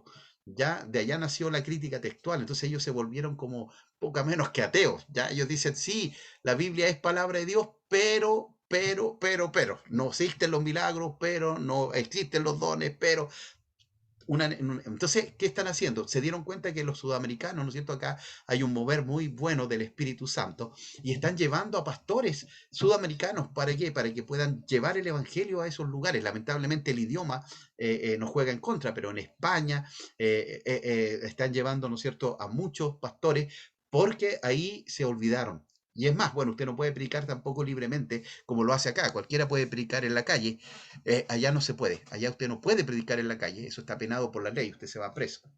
Entonces borraron a Dios allí. Lamentablemente, esto, mire, por primera vez se predica el Evangelio en Europa y hoy Europa necesita nuevamente ser reevangelizado. ¿Ya? Y bueno, ¿quién dice que alguno de ustedes Dios no lo llame a ese lugar, ¿verdad? Y puedan llevar una palabra del Señor, ¿ya? Y reavivar esas iglesias que es triste, hermano, pero están siendo usadas para cualquier cosa, incluso para restaurantes y cosas así, porque las iglesias se están cerrando, están muriendo. ¿Ya? Ahora, estamos hablando de templo, porque sabemos que siempre hay un remanente de hombres y mujeres que aman al Señor. ¿Ya? Primera iglesia en Europa, no había muchos judíos, ya lo habíamos señalado, no había sinagoga, ya por eso señalamos que había pocos judíos. Se reunían afuera de la ciudad, ya en el río Ganges o Gangites, conversión también allí, ¿no es cierto?, de Lidia, es la primera que se convierte en Europa y en la ciudad de Filipo. Había una gran oposición, ya se acuerdan ustedes lo que le pasó a Pablo con la mujer que adivinaba, ¿no es cierto? Ella todos los días, cada vez que lo veía, estos son hijos del Altísimo, estos son hijos del Altísimo, y un día Pablo se aburrió y la reprendió, ¿verdad? Y echó fuera el demonio de adivinación, pero se enojaron los dueños porque dejó de darles dinero, ¿verdad? Y ahí lo llevan preso, ¿se acuerdan ustedes? Y ahí es donde también, ¿no es cierto?, ocurre, ¿no es cierto?, que ellos adoran y alaban al Señor con Silas, ¿verdad? Y hay un terremoto, se abren las cárceles y todos, ¿verdad?, se quedan ahí. Qué tremendo, hermano, porque los que están presos, los que están presos quieren puro arrancar nomás, pero se nota que el impacto del evangelio de Pablo y de Silas fue tan grande que ellos se quedaron ahí. Cuando entra el soldado, ¿no es cierto?, se iba a quitar la vida y Pablo dice, no lo hagas, estamos todos aquí. Y ahí está esa frase célebre, ¿no es cierto? Dice, cree en el Señor Jesucristo y serás salvo tú y tu casa. ¿Ya? Una tremenda promesa para, ¿no es cierto?, que nuestro hogar, que toda nuestra familia sea alcanzada para el Señor. Pero para que eso suceda, primero tenemos que convertirnos nosotros, ¿ya? Porque si no, también sucede que nuestros hijos no quieren el Evangelio cuando ven que nosotros somos doble estándar, ¿no es cierto? Decimos una cosa en la iglesia, pero hacemos otra en nuestro hogar, ¿ya? Bueno, encarcelamiento allí de Pablo, terremoto en la cárcel, conversión del carcelero y autoridades piden excusa a Pablo y Silas. ¿Por qué? Porque después Pablo dice, nosotros éramos ciudadanos romanos, ¿ya? Entonces, y ustedes nos metieron presos sin ningún tipo de juicio, ¿ya? Entonces ahí, como se molesta, ¿ya? Después hace 2 visitas a Filipo en el tercer viaje, al principio del tercer viaje misionero, y al final del viaje misionero, ¿no es cierto?, del tercer viaje misionero, Pablo vuelve a visitar. Ya, eso también es una característica muy importante de Pablo. Pablo levantaba iglesias, pero después no se olvidaba de ellas, sino que siempre estaba al tanto, y cada vez que podía, ¿no es cierto?, en su viaje podía visitarlo, y cuando no podía visitarlo, les enviaba cartas, ¿ya? Entonces, había una preocupación de parte del apóstol. 4 o 5 años más tarde, Pablo también está preso en Roma, y, ¿no es cierto?, Filipenses habían ayudado en el pasado y habían ayudado también a Jerusalén, como lo señalamos, ¿no es cierto?, que había quedado en una crisis económica. Y Filipenses envían a Epafrodito con ayuda para Pablo allí en Roma. Y Pablo les escribe, ¿no es cierto?, también mandándoles de vuelta a este hombre de Dios, Epafrodito. Tema central de este libro, hermanos, bueno, es el agradecimiento primero que todo de Pablo, ¿no es cierto?, a estos hermanos de Filipo, a la iglesia, por estos favores, ¿no es cierto?, que él recibió, esta ofrenda que fue recibida, expresándole su amor especial hacia ellos, testificándoles acerca de su vida cristiana personal y especialmente su gozo en Cristo en cualquier circunstancia, ¿no es cierto? Es fácil decir, Dios te amo, Dios te sirvo cuando todo nos va bien, pero qué difícil es cuando tenemos enfermedad, cuando perdimos el trabajo, ¿no es cierto? Y aquí Pablo, como decía nuestra hermana, estaba preso, ¿ya? Y estando preso, él animaba. Bueno, hay otros, ¿no es cierto?, que hablan mucho, ¿no es cierto?, el apóstol Pablo en la carta de Filipo, gozaos, gozaos, gozaos. Y resulta que él está preso, pero aún así, ¿no es cierto?, él anima a los hermanos, ¿no es cierto?, para que puedan regocijarse, para que puedan gozarse en el Señor, ¿ya? Entonces, el gozo que él tenía, ¿ya?, que hace diferencia a la alegría. La alegría depende de las circunstancias, pero el gozo se establece aún en la dificultad, ¿ya? Entonces, cuando se nos muere un ser querido, debemos llorar, obvio que sí, porque perdemos a un ser querido, pero hay un gozo, porque sabemos que este ser querido está en la presencia del Señor, ya marchó con Cristo. Entonces, eso es lo que hace la diferencia con la gente que no tiene a Cristo, porque ellos se desesperan. Nosotros tenemos un gozo en medio de la dificultad, ¿ya? Entonces, la motivación que tiene este apóstol Pablo, ¿no es cierto?, es gratitud por la ofrenda, ¿no es cierto?, y por la vida de Epafrodito. Ya como este hombre recorre miles de kilómetros, ¿no es cierto?, desde Filipo hasta la ciudad de Roma para llevar esta ofrenda que con tanto cariño la iglesia había, ¿no es cierto?, entregado. Probablemente Epafrodito tiene que haber sido un hombre casado, porque recuerde que la gran mayoría allí, ¿no es cierto?, de los judíos eran hombres, ¿verdad?, que tenían casa, que tenían familia, ¿ya? Y él dejó eso para poder, ¿no es cierto?, llevar esta ofrenda allí al apóstol. Esta es una de las cartas más personales, ya derramando el corazón el apóstol Pablo a sus hermanos que ama, ¿verdad? Donde no hay un tema central único, sino se mueve, ¿no es cierto?, en varios temas, como se hace en una carta personal, ¿ya? Pablo está gozoso en medio de sus adversidades y exhorta también a estar gozosos en el Señor. Revela su amor por estas calurosas expresiones de cariño, de amor y de afecto, ¿no es cierto?, que le expresa la iglesia. Bueno, también por eso Pablo, yo creo que en algún momento también escribe, ¿no es cierto?, que debemos amar a nuestros pastores, que debemos honrar a nuestros pastores, ¿verdad? Porque también, ¿no es cierto?, a veces los pastores les cuesta, a veces, ¿no es cierto?, esto, sentirse queridos, sentirse amados. A veces los pastores no son de tener muchas amistades dentro del mismo ministerio, porque un pastor no le puede ir a contar los problemas a los miembros, ¿ya? Es decir, ¿cómo el pastor le va a contar a los miembros? Entonces, también oremos para que sus pastores, nuestros pastores, ¿no es cierto?, tengan amigos en el ministerio, ¿verdad?, con los cuales ellos puedan confiar, a los cuales ellos también puedan, porque son personas que también tienen luchas, que también tienen conflictos. Ahora, temas que hay en el libro de Filipenses, ya, primero el Evangelio, ¿no es cierto? Pablo siempre está ahí con su Evangelio, incluso, ¿no es cierto? Lo hemos señalado varias veces, Pablo dice, mi Evangelio, pero no es diferente, no es que sea de él, sino que lo que él está diciendo, el Evangelio verdadero es este, y este es el que yo llevo a todos lugares, ¿no es cierto? Cristo se hizo hombre, ¿no es cierto? Murió en la cruz, resucitó al tercer día, ¿ya? Entonces, Pablo habló de este compañerismo, de este progreso y de esta defensa en la labor del Evangelio. Cuando la iglesia, hermano, olvida que debe evangelizar, ustedes se cuenta que comienzan los problemas, empiezan a pelear los hermanos unos con otros, pero cuando nos empezamos a salir hacia afuera a evangelizar, se da cuenta usted que la iglesia empieza a crecer y nos desenfocamos de nosotros mismos, ¿ya? ¿Por qué? Porque ese es el propósito, ir por todo el mundo y predicar el evangelio a toda criatura. Otro tema es el gozo, lo señalábamos recién igual, ¿no es cierto? Que a pesar de la situación en la cual estaba el apóstol, ¿verdad? Él siente gozo en medio de las pruebas, ¿ya? Bueno, también Santiago dice, ¿no es cierto? Que la prueba, ¿no es cierto? Va produciendo paciencia, la paciencia va produciendo otras virtudes, ¿no es cierto? Y debemos gozarnos en medio de las circunstancias difíciles. Entonces, sin considerar las pruebas, dice Pablo continuamente, se regocijó y fomentó que otros también se gozaran y se regocijaran. Él agradeció a Dios por los filipenses y por su ayuda, dice él, se gozó en el sacrificio de Cristo y la habilidad de sacrificar para Cristo. Él mandó que los filipenses también se regocijaran. Ya otra vez digo regocijado. Ya el gozo del Señor, hay una alabanza, ¿no es cierto? Es mi fortaleza, ya que cada día nosotros podamos gozarnos, ya en la presencia del Señor. Y otro tema es el compromiso total a Cristo, ya, es decir, nosotros hicimos un pacto con el Señor, ¿verdad? Para siempre, ya, y un consentimiento, dice, para crecer. Pablo dice, deseó ganar a Cristo a cualquier costo, ya, por eso él dejó todo.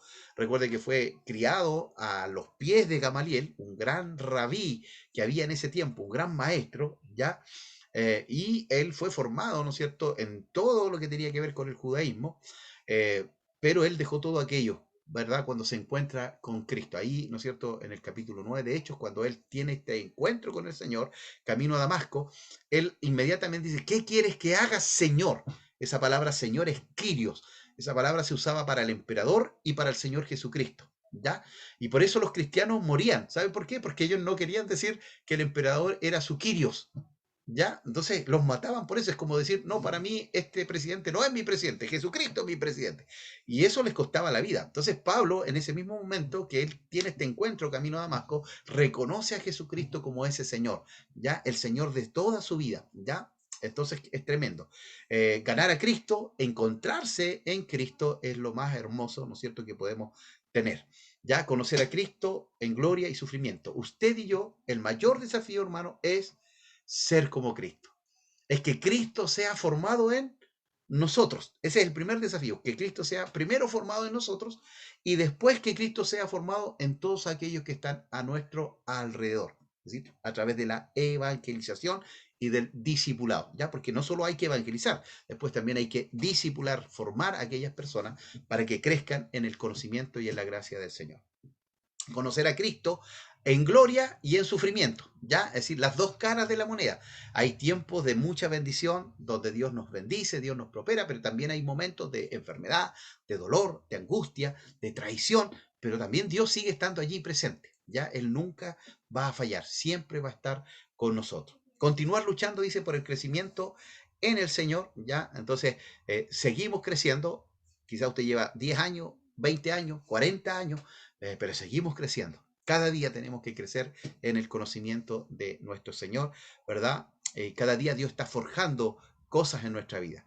Y también, ¿no es cierto?, dice en el estado de la mente cristiana, ya es decir, el primer campo de batalla que tiene el cristiano está aquí, en la mente, y el enemigo lo sabe. Por eso vienen ahí las tentaciones, por ahí viene, ¿no es cierto?, el tema, ¿no es cierto?, de que el enemigo quiere tomar nuestra mente. Por eso Pablo también dice, en esto pensad, todo lo bueno, todo lo puro, todo lo amable, todo lo de buen nombre. Si hay virtud en ello, en esto debemos estar pensando. Si nuestra mente debe estar llena de la palabra, llena de la alabanza, llena, ¿no es cierto?, de meditación de Cristo y de su presencia, ¿ya?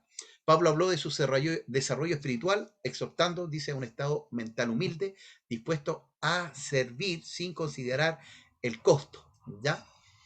Yo me acuerdo, entre paréntesis, que mi primer servicio en la congregación en la cual yo estoy, hermanos, era ser el portero, pero no del templo, sino que el portero del baño, porque el baño no tenía seguro.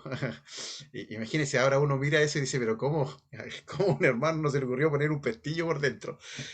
Pero yo tenía que estar ahí, ¿no es cierto? Porque en un momento hubo una hermana que estaba en el baño y entró un hermano, ¿verdad? Porque no había pestillo. Entonces de ahí dijeron, necesitamos un portero para el baño. Ahí estaba yo, ya. Ese fue mi primer servicio ahí en la congregación. Estuvimos, no sé, 4 o 5 meses y a nadie se le ocurrió poner un pestillo. Ahora uno dice, pero ¿cómo tanto, verdad? Pero al final estábamos afanados en otras cosas.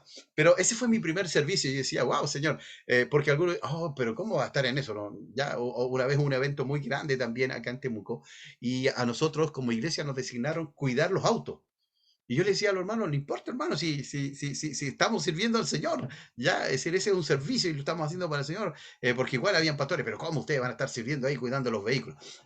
Todo servicio, hermano, para el Señor, y se lo hacemos para Él con todo nuestro corazón, Dios lo bendice y Dios le agrada, ¿ya? Entonces, bueno, también me acuerdo de Marco Witt, cuando vino Marco Witt por primera vez a Chile, nos contaba su experiencia. Usted sabe que en Estados Unidos, en México, a los ministros de alabanza los contratan, ¿ya? Es un trabajo remunerado, igual que los pastores, ya usted manda un currículum, las iglesias ven si lo contratan o no lo contratan y dice que a él lo contrataron, venía saliendo del instituto, ¿no es cierto? Y lo contratan, y una iglesia muy grande, y le dice, mira Marcos, tú vas a hacer cargo de la alabanza, pero en este momento tenemos un pequeño problema.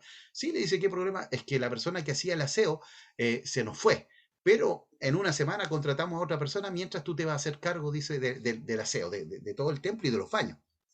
Dice que pasó una semana, 2 semanas, un mes, 2 meses, y ya estaba como en el tercer mes, estaba limpiando los baños, y dice que mira para el cielo y dice, Señor, yo soy tu siervo, ¿y cómo me tienes lavando aquí los baños?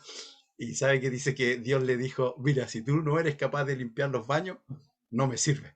Y dice, nunca el baño había quedado tan limpio como ese día. ¿Por qué? Porque el servicio, hermano, Jesús dijo, yo no vine a ser servido, yo vine a servir. ¿Se acuerda? Él toma la toalla, el lavatorio, y toma la posición de un esclavo. El esclavo era el que tenía que lavar los pies de las visitas, y él toma y lava los pies de sus discípulos. Pedro le dice, no, Señor, el impulsivo Pedro, tú no me vas a lavar porque tú eres Señor, tú no eres un esclavo. Y él le dice, bueno, Pedro, si no te lavo, no tendrás parte conmigo. Bueno, Señor, báñame. No, no, no, si no es necesario bañarte, solo los pies, ya, porque eso también es una metáfora, ¿no es cierto?, de nuestro andar en Cristo. Nuestros pies se ensucian y debemos lavarlos frecuentemente, ¿no es cierto?, con el agua de la palabra y del Espíritu. ¿Ya? Así que qué tremendo, hermanos, esto, servir, ¿no es cierto? Servir, libertad de la inquietud, pensamientos puros, ¿no es cierto? En esto pensar y estar contentos sin depender de las circunstancias externas que puedan haber a nuestro alrededor. ¿Ya? Entonces, ¿qué motivación más grande es, ¿no es cierto?, servir al Señor con todo nuestro corazón. Bueno, vamos a dejar de compartir pantalla porque vamos a tener un pequeño receso. Ya vamos a tener unos 15 minutos de recreo.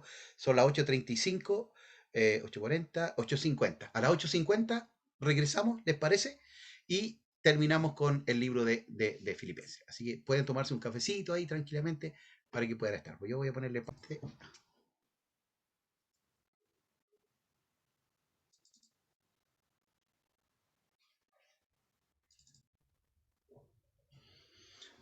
Ya. Ay, volvió todo para atrás.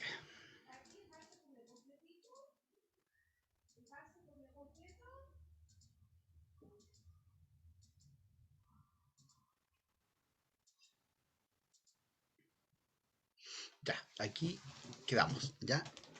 Bueno, ahora vamos a ver algunas contribuciones especiales de este libro, ¿no es cierto? Eh, y uno de ellos, ¿no es cierto?, es la advertencia de Pablo en lo que concierne a los judaizantes. Ya ustedes bien ya saben, ¿no es cierto?, que esta herejía, ¿verdad?, tenía que ver con judíos que se habían convertido, ¿no es cierto?, entre comillas, habían recibido a Jesús como el Señor, como el Mesías, pero le agregaban, ¿no es cierto?, todos los ritos y ceremonias que tenía el judaísmo, ¿ya? Entonces ellos iban detrás del apóstol Pablo diciéndole, sí, son salvos por fe, pero hay que circuncidarse, hay que guardar el día de reposo, ya no pueden comer este alimento, deben guardar estos días, esta fiesta, y bueno, eso en el libro de Gálatas Pablo lo contradice, ¿no es cierto?, con harta autoridad, ¿ya? Entonces la herejía judaizante dice no estaba realmente presente, pero Pablo les advierte para estar seguros, porque probablemente en algún momento podían llegar allá. Él llamó a estos herejes perros y emplearon una palabra, ¿no es cierto?, juego, diciéndoles cuídense de los catatomes o mutiladores del cuerpo en lugar de la peritome, que es la circuncisión. ¿Ya? Bueno, Pablo trata muy duro a estos judaizantes, porque en realidad, ¿no es cierto?, lo que él señala es que estos hombres lo que hacían era pervertir el evangelio. Y bueno, y los judaizantes y los judíos a los gentiles los llamaban de perros, ¿ya? Entonces usa una palabra que ellos usaban, ¿no es cierto?, que denotaba a los gentiles, y él les llama a ellos también, ¿no es cierto?, estos perros, ¿no es cierto?, que mutilan el cuerpo porque tenía que ver con la circuncisión. Recuerde usted que la circuncisión, ¿no es cierto?, es que a los varones tenían que circuncidarlo, ¿no es cierto?, cortarle el prepucio, ¿no es cierto?, del aparato sexual masculino. Entonces, por eso le dice mutiladores del cuerpo, ¿ya? Porque ellos obligaban o querían que todos los gentiles tenían que circuncidarse, ¿ya? También el pasaje de la kenosis, que fue el que leímos, ¿no es cierto?, donde habla, ¿no es cierto?, de esta doctrina, ya que es que Dios se hace hombre. Ya por esta sección, dice, contiene mucha rima, paralelismo y vocabulario que no es típicamente paulino. Probablemente Pablo estaba usando un himno cristiano primitivo para describir el espíritu de sacrificio tan evidente en Cristo. Pablo usó la palabra kenao, que significa vaciar o humillarse, para hablar de la identificación de Jesús con la raza humana en la encarnación. ¿Ya? Aquellos que creen que Jesús se vació, despojó a sí mismo debaten que Cristo dio sus atributos divinos en la encarnación. Es decir, bueno, ahí está, se complica un poquito, pero lo que quiere decir es que Jesús era 100% Dios, pero no usó sus atributos divinos, ¿ya? Siendo Dios, Él estuvo en la tierra como hombre, ¿ya? Entonces los milagros, los dones, fueron utilizados como hombre, pero Él seguía siendo igual Dios. ¿Ah? Ahora, ¿cómo explicamos eso? Es difícil, ¿no es cierto? Porque eso tiene que ver con esta doctrina de la kenosis, tratando de explicar, ¿no es cierto?, que siendo Dios eterno, ¿no es cierto?, que creó los cielos, la tierra, que estuvo, ¿no es cierto?, en el principio de todas las cosas, se pudo hacer, ¿no es cierto?, un bebé, ¿no es cierto?, después un niño y después un joven y morir al final en una cruz, ¿ya? Entonces a eso se le llama vaciamiento o kenosis, ¿no es cierto?, de que él no tomó, ¿no es cierto?, lo divino, sino que siendo Dios, siguió como hombre, ¿no es cierto?, y venció la tentación, porque también como sumo sacerdote, no podría haber sido sumo sacerdote si él era o venció la tentación como Dios, porque el diablo lo primero que hubiese dicho, claro, facilito, porque como Dios no vas a pecar, pero él no pecó como hombre, ¿ya? Entonces, por eso es muy importante esta doctrina de la kenosis, ¿ya? Y bueno, también dice, ¿no es cierto?, la determinación de Pablo para cumplir su llamado, ¿ya? Esta porción dice de los filipenses, da a conocer que Pablo, ¿no es cierto?, es su mayor inspiración, ¿no es cierto?, tiene que ver con este llamado. Ahora, hermanos, como bien saben ustedes, yo pertenezco a otra denominación y en esa denominación estoy a cargo de 35 iglesias. Entonces, al estar a cargo de 35 iglesias, también he visto una realidad de la pastoral, de los pastores. Ya yo hablo de la vieja escuela y de la nueva escuela. La vieja escuela era el pastor que se iba, lo mandaban, no sé, a Chuchunco, y allá a Chuchunco se iba con toda la familia, sin trabajo, sin nada. ¿Ya? Entonces, hombres de fe, pero lamentablemente quienes pagaban las consecuencias eran su familia, su esposa, sus hijos, ¿verdad? Que muchas veces pagaron un alto precio por el ministerio, es decir, hombres que levantaron iglesias donde usted no se imagina. pero el costo para mí fue muy elevado. ¿Por qué? Porque, como les digo, muchas veces sus hijos sufrieron hambre, ¿no es cierto?, necesidad, y ahora está, ¿no es cierto?, la nueva escuela, podríamos llamarlo así, donde el pastor, ¿no es cierto?, trata de suplir las necesidades y por eso se habla mucho de ministerio bivocacional, pastor y trabaja porque a veces la iglesia, ¿no es cierto?, especialmente cuando usted va a abrir una obra, ya, y bueno, creo que ahí está la experiencia de Jimmy que está abriendo una obra, no hay al principio recursos, ya no, la gente cuando se convierte no tiene idea del diezmo, de la ofrenda, ¿verdad? Entonces, el ministerio educacional se ha hecho muy fuerte por eso, porque el pastor al tener un trabajo no depende, ¿no es cierto?, de los hermanos, pero, pero también tiene un pero, hay un desgaste del pastor mucho, porque trabajan de lunes a viernes o de lunes a sábado y el fin de semana, sábado y domingo, que debieran descansar, están trabajando en la iglesia. Entonces eso también es un desgaste, ¿se da cuenta? Es decir, la escuela antigua y la nueva escuela tienen sus pros y sus contras. Entonces hay que tratar de ver cómo equilibramos aquello, ¿ya? Y bueno, Pablo, ¿no es cierto? Nosotros estamos viendo cómo él se desgastó por la obra de Cristo y bueno, y viene a decir, para mí, ¿verdad? El morir es Cristo, ¿verdad? El vivir es Cristo y el morir es ganancia. Es decir, si vivo, bien, porque yo voy a seguir predicando el Evangelio. Y si muero, bien también, porque voy a estar con el Señor, al cual, ¿no es cierto?, en deseo y anhelo. Y es más, en otro pasaje, ¿no es cierto?, dice, no sé qué elegir. Ya, si me dan a elegir, no sé qué es mejor, si estar con Cristo, ¿no es cierto?, que es mi anhelo, o seguir predicando el Evangelio, porque sí que la necesidad es muy grande. Entonces, esto también nos habla, ¿no es cierto?, del ministerio. ¿Cuánto amaba el ministerio de Pablo? Pablo el ministerio, perdón, ¿no es cierto? Cómo él se entregaba, ¿no es cierto?, sin medir consecuencias. Bueno, mire, les cuento una anécdota. A nosotros nos enviaron un misionero, un obrero, que ha abierto iglesias en varios lugares, pero el costo y cómo lo hace me sorprendió. Ya nosotros no tenemos iglesia en Valdivia, entonces él tiene que abrir iglesia en Valdivia. Entonces se vino desde el norte, lo mandaron desde el norte, y de repente me manda fotitos, pastor, mire, aquí estoy. Y de repente veo yo, está en el cementerio, hermano. Va al cementerio cada vez que hay un funeral y él se ofrece para hacer la ceremonia, se ofrece para hacer la ceremonia y aprovecha de predicar. Y así está evangelizando. Entonces yo decía, ¿a quién se le ocurre ir al cementerio a evangelizar? Y él lo hace así, pues va a los hospitales igual, ¿no es cierto?, a ofrecer, ¿no es cierto?, ayuda o, para que la gente que viene del campo tenga alojamiento. Entonces, hacer iglesia hoy es distinto a lo que se hacía antes. Que Dios nos dé la estrategia, que Dios nos dé la forma. ¿Ya? El fondo no cambia, el Evangelio siempre es el mismo, pero las formas pueden, ¿no es cierto?, cambiar en algún momento. Bueno, ahí está, ¿no es cierto? Bueno, autor, lugar, cuando Pablo es apresado en Roma, 60 al 63, escribe Filimón, Colosenses, Efesios y Filipenses. Ya sabe usted, ahí está Roma en la bota itálica y acá está, ¿no es cierto?, Filipo. ¿Ya? Ahora, paternidad literaria, ya lo hemos comentado varias veces, evidencia interna, cuando el mismo libro señala quién es el autor, y evidencia interna, ¿no es cierto?, desde afuera. El versículo de apertura identifica a Pablo, ¿no es cierto?, como el autor. Pablo está en prisión y hay referencias a Timoteo y a Epafrodito. ¿Ya? Teológica y lingüísticamente, Filipenses es completamente paulino. Ya la estructura de la oración es también de Pablo, teológica y conceptualmente la epístola es paulina. Ya, bueno, más adelante ustedes también van a ver, ¿no es cierto?, un poco de la teología de Pablo, la teología de Lucas, ya, y hay como un pensamiento allí teológico, ¿no es cierto?, que es característico de cada uno de los autores bíblicos, ¿no es cierto?, la teología de Pedro, ¿ya? Y acá claramente, ¿no es cierto?, se ve la teología del apóstol Pablo, ¿ya?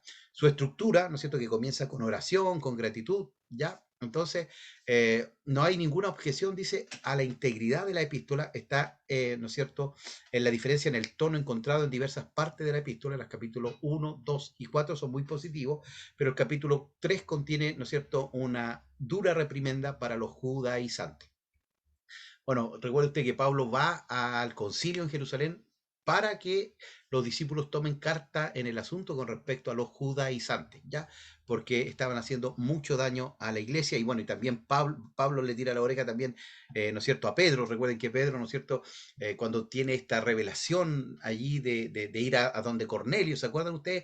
Que él es gentil, entonces para los judíos era era contaminarse cuando iban donde un gentil, pero el Señor le dice, lo que yo limpié, tú no digas que es impuro, dándole a entender, ¿no es cierto?, que Cornelio era también parte de la iglesia, pero Pedro, ¿qué hacía? Cuando veía a los judíos, les pegaba la desconocida, como se dice, a los gentiles, ¿ya? Entonces, Pablo le tira la oreja, le dice, no, tú no puedes hacer eso, ¿ya? Es decir, tienes que amar igual a los hermanos gentiles y no porque están los judíos allí, tú vayas a despreciarlo, ¿ya?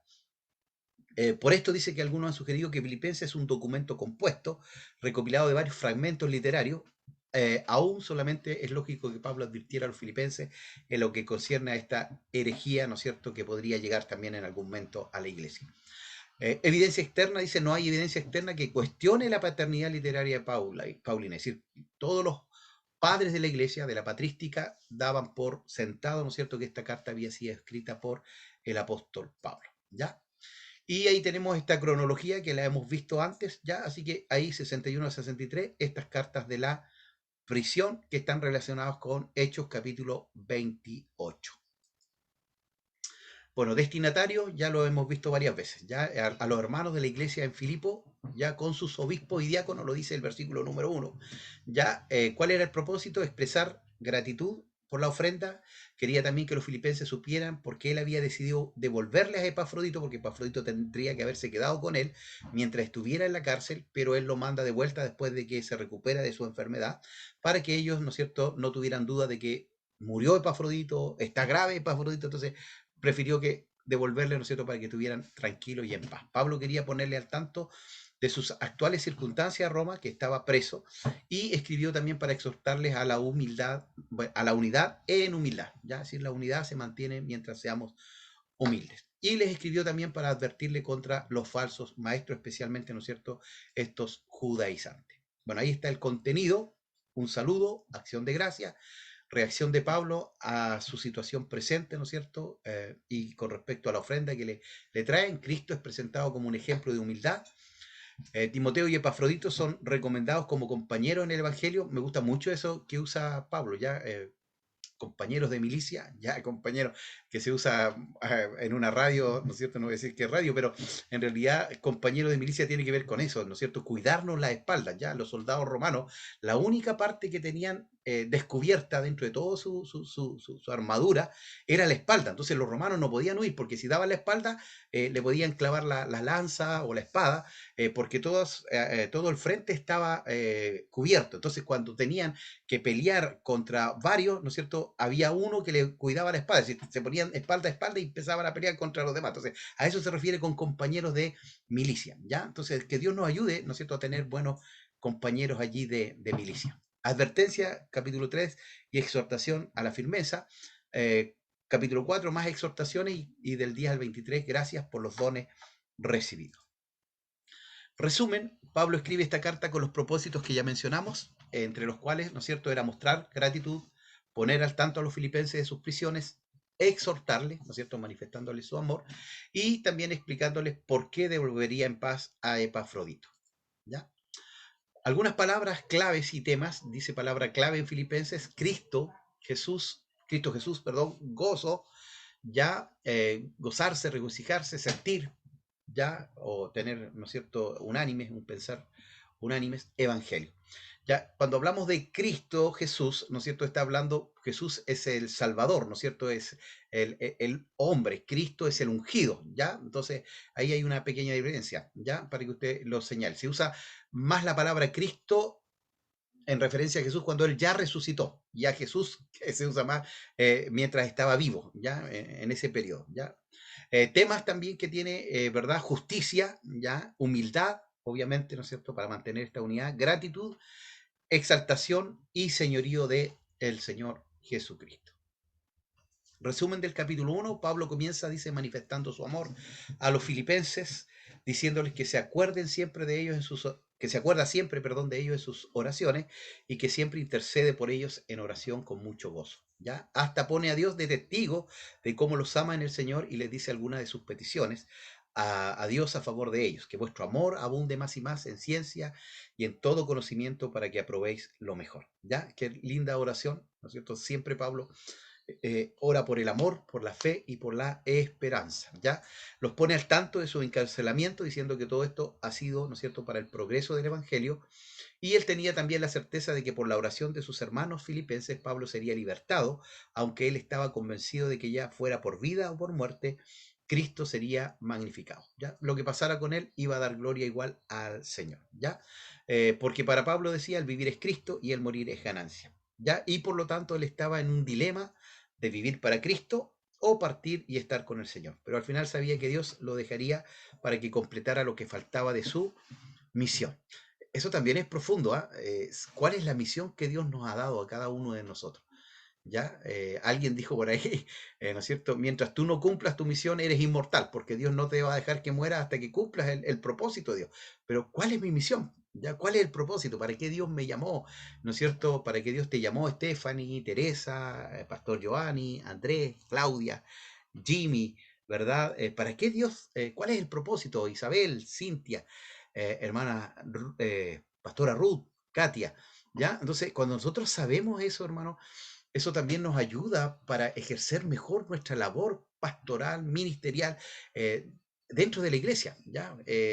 Porque yo sé, para esto me llamó el Señor, ¿ya? Para ser un misionero, para ser un evangelista, para ser un maestro.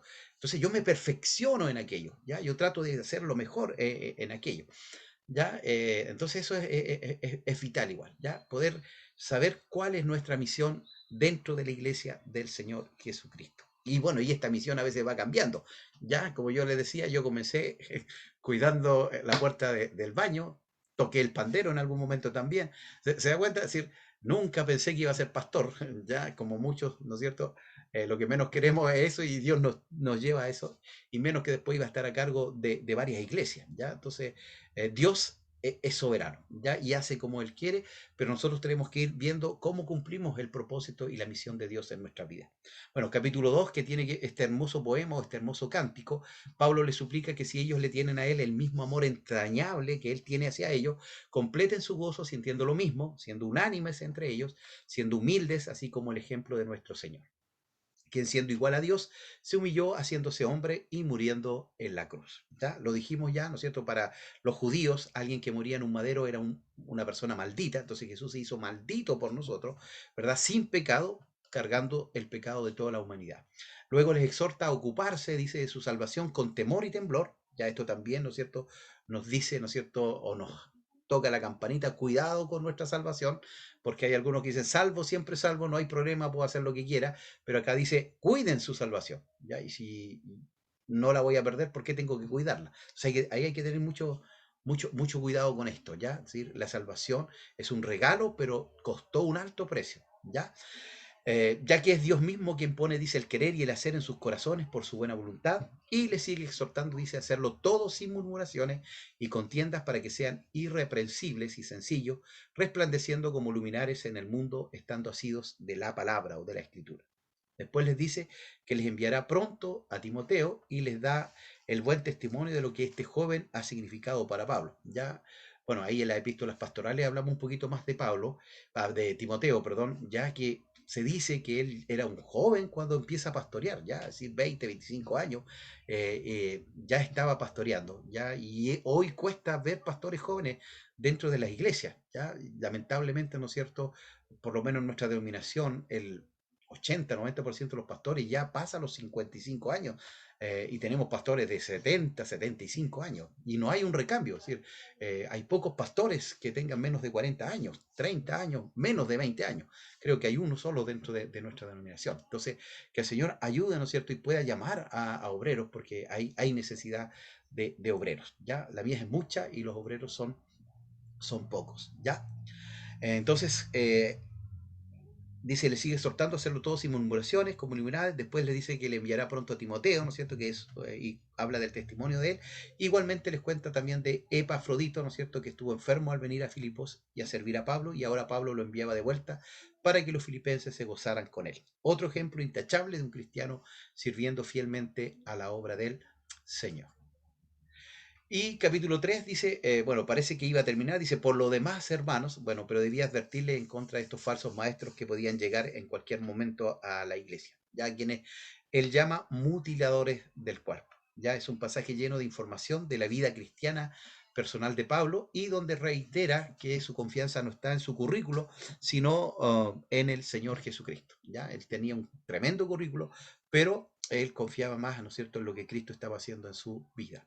También advierte, dice, contra los libertinos, cuyo Dios es su vientre, que solo piensan en lo terrenal, pero decía Pablo, nuestra ciudadanía está en los cielos, ¿ya? Entonces, bueno, ahí podemos hacer quizá esa referencia que hacen en Corinto, ¿no es cierto?, de los hermanos que son carnales, ¿no es cierto?, que están más preocupados de la carne que del espíritu, ¿ya? Entonces, ser carnal también es peligroso, porque llega el momento en que me puedo enfriar y me puedo alejar del camino del Señor. Y capítulo 4 nuevamente, esta sección inicia con una expresión de amor inefable, tanto que algunos dicen que el apóstol habla palabras confusas de tanto amor.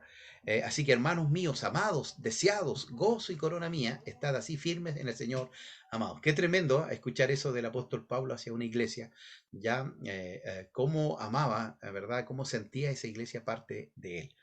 Bueno, a Evodia y Sintique, ¿no es cierto?, también por este mismo amor que él tenía, le dice, cuidado, a Evodia, Sintique, reconcíliense, porque esto puede producir un quiebre en la iglesia, porque algunas quizás se iban a abanderar con Evodia y otros con Sintique, ¿no es cierto?, o con esta dama también, y podría producir allí un quiebre. Pablo ruega, dice, a un colaborador suyo en Filipos para que interceda entre ellas. Ya es importante, ¿no es cierto? Entonces la reconciliación, la restauración, ya velar por la unidad de la iglesia, ¿no es cierto? Que no hayan chismes, que no hayan pleitos, que no hayan contiendas. Hendrickson, que es un comentarista, opina que el nombre de esta persona era Tsuge, ya un nombre propio en griego que significa colaborador. Dice Hendrickson que el original dice literalmente, y a ti también, verdadero Tsuge, o si sigo, te ruego.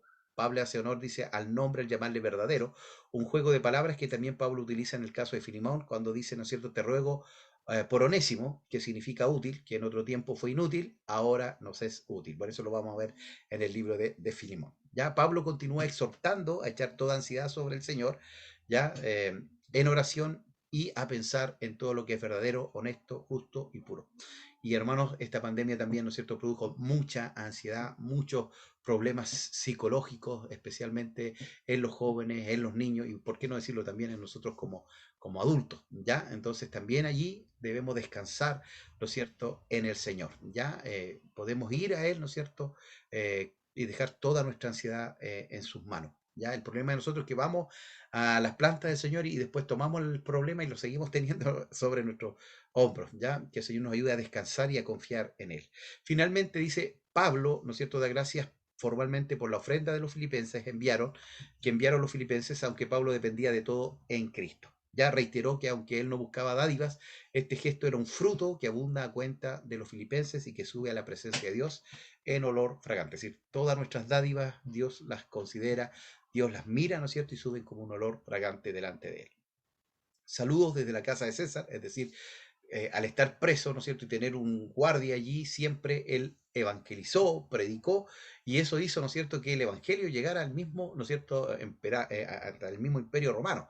Por eso dice saludos de la casa de César, por el vínculo entre los militares romanos y los familiares en Filipos, ¿ya? Entonces, también el evangelio entró a este imperio que estaba en contra de los cristianos, que los mataba, que los perseguía, ¿ya?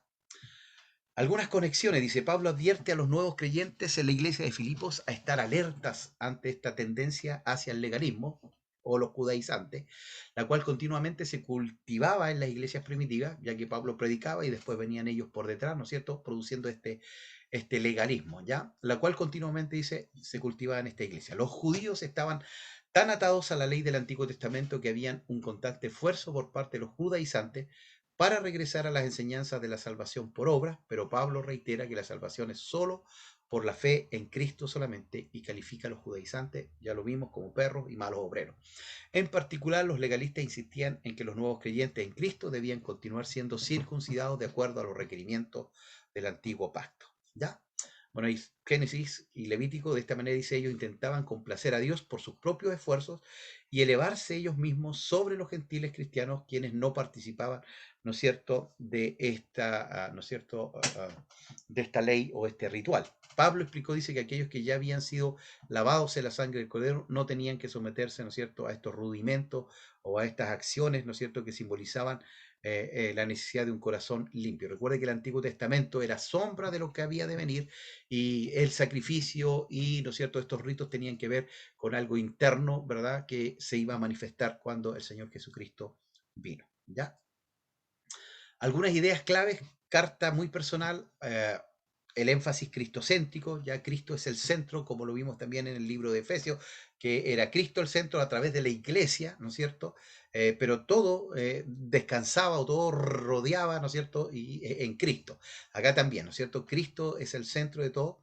Eh, También dice la enseñanza doctrinal es muy poca porque, bueno, él conocía muy bien la iglesia, ¿ya? La humanidad, deidad de Cristo, la justicia de Cristo y también, ¿no es cierto?, la transformación de nuestros cuerpos humillantes en cuerpos glorificados. Esa es la doctrina de la glorificación, ¿no es cierto? Cuando escuchemos la trompeta, nuestro cuerpo va a ser transformado en un cuerpo de gloria, sin pecado, y si estamos muertos, resucitaremos, ¿no es cierto?, en Cristo también con un cuerpo glorificado, ya uniéndose al alma y al espíritu que ya están en la presencia del Señor, ¿ya?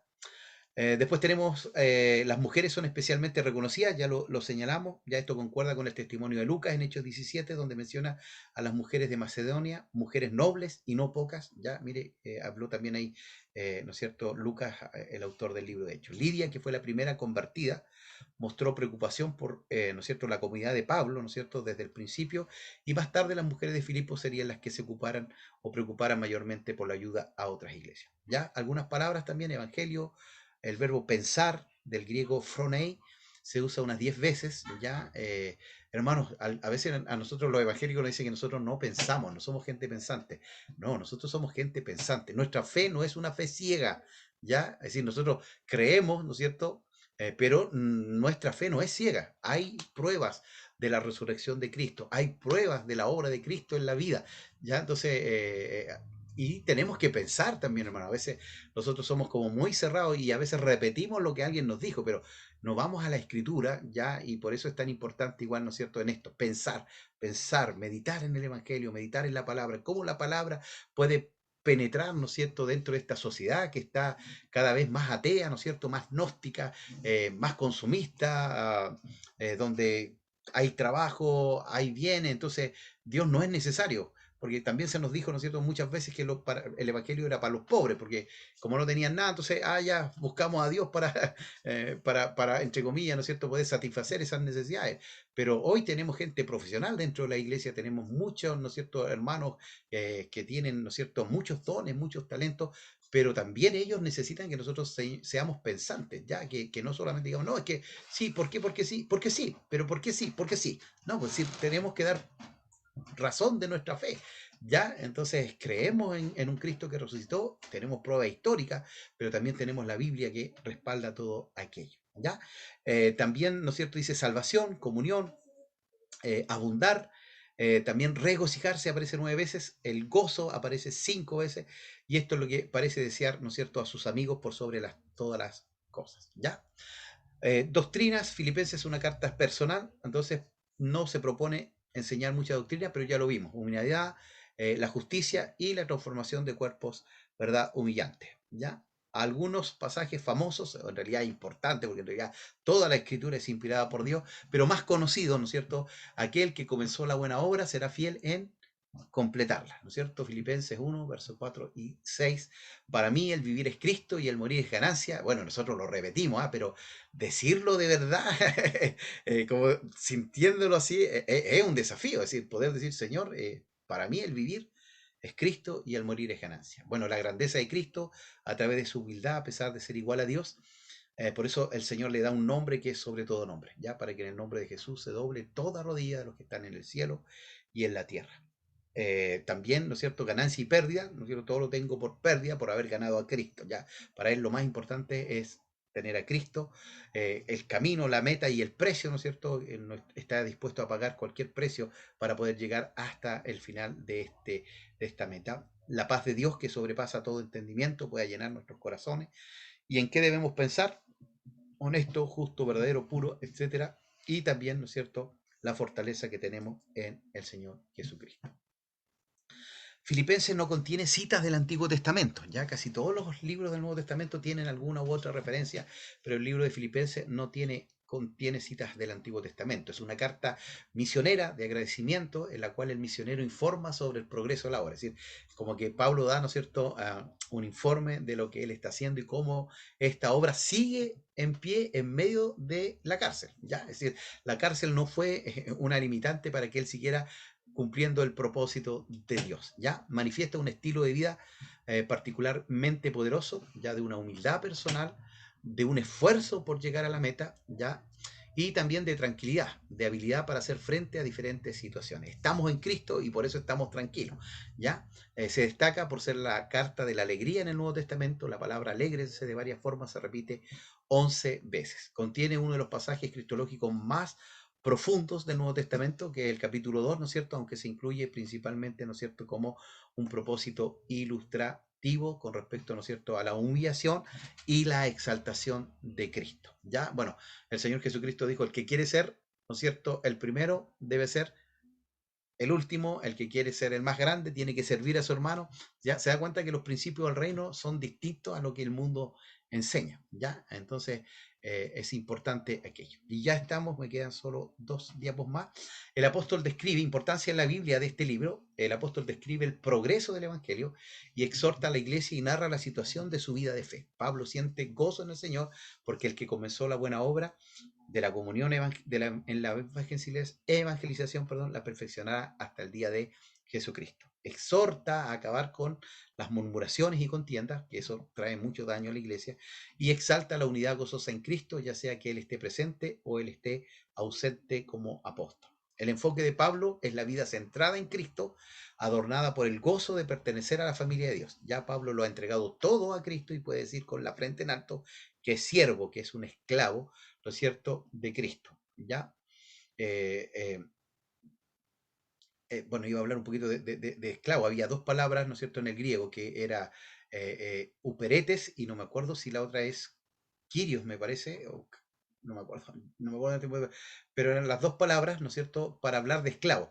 Y ya, y esta palabra, ¿no es cierto?, uperetes era uno que siempre era esclavo y moría, eran los que estaban remando ahí en esos barcos, en esas embarcaciones antiguas. La única manera de salir de allí era, ¿no es cierto?, muriendo con el mismo barco, ¿ya? Y esa es la palabra operete, pero siempre Pablo usó la otra palabra que en este momento no sé por qué se me fue, pero me parece que era Kairos, no, se me fue la palabra, no quiero mentir, así que la otra semana se la voy a traer, ¿ya?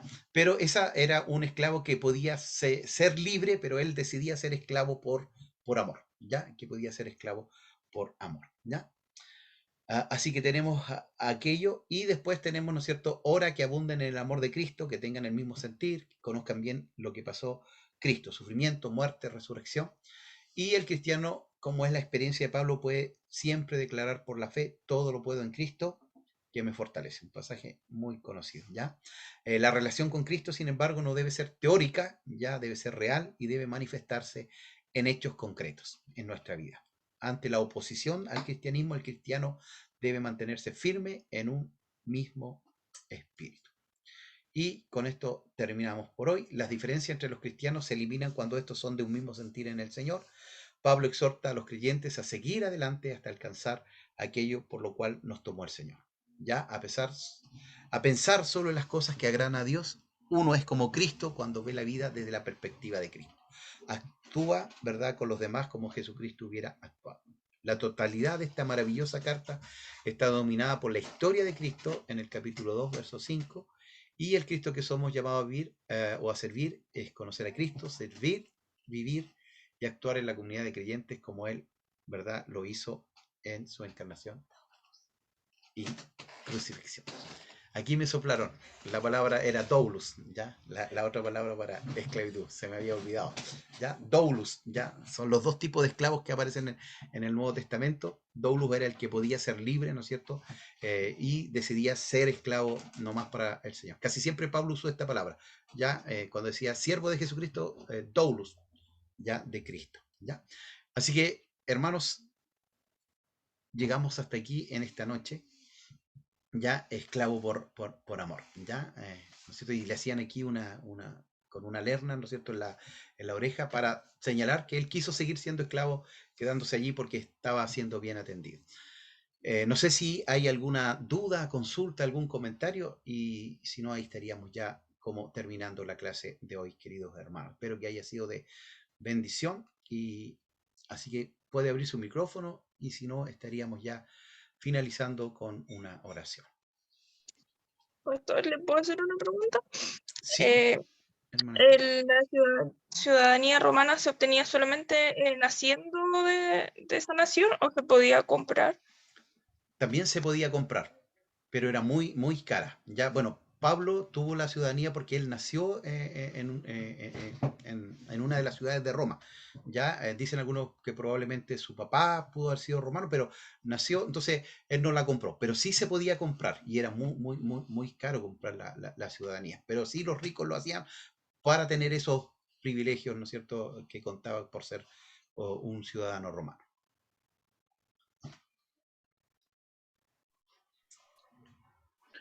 Por los descuentos, pastor, por los descuentos. Pastor. Sí, No le digo yo que Pablo compraba, o sea, los que compraban la ciudadanía lo compraban por los ahorros que se iban a tener en el futuro. claro, por los Iban a tener impuestos. descuento del impuesto. El pastor como buen contador. Sí, sí, ¿no es cierto? Y bueno, ¿no es cierto? No podían ser encarcelados así como así, tenía que haber un juicio justo, y además podían apelar a César, así lo llevaban hasta a mismo Roma para poder juzgarlo. Entonces tenían muy, muy buenos privilegios en ese sentido. Bueno, mi amado, parece que nadie más tiene ningún comentario, así que vamos a orar y vamos a aprovechar ahí al pastor Giovanni que nos despida con un tiempo de oración.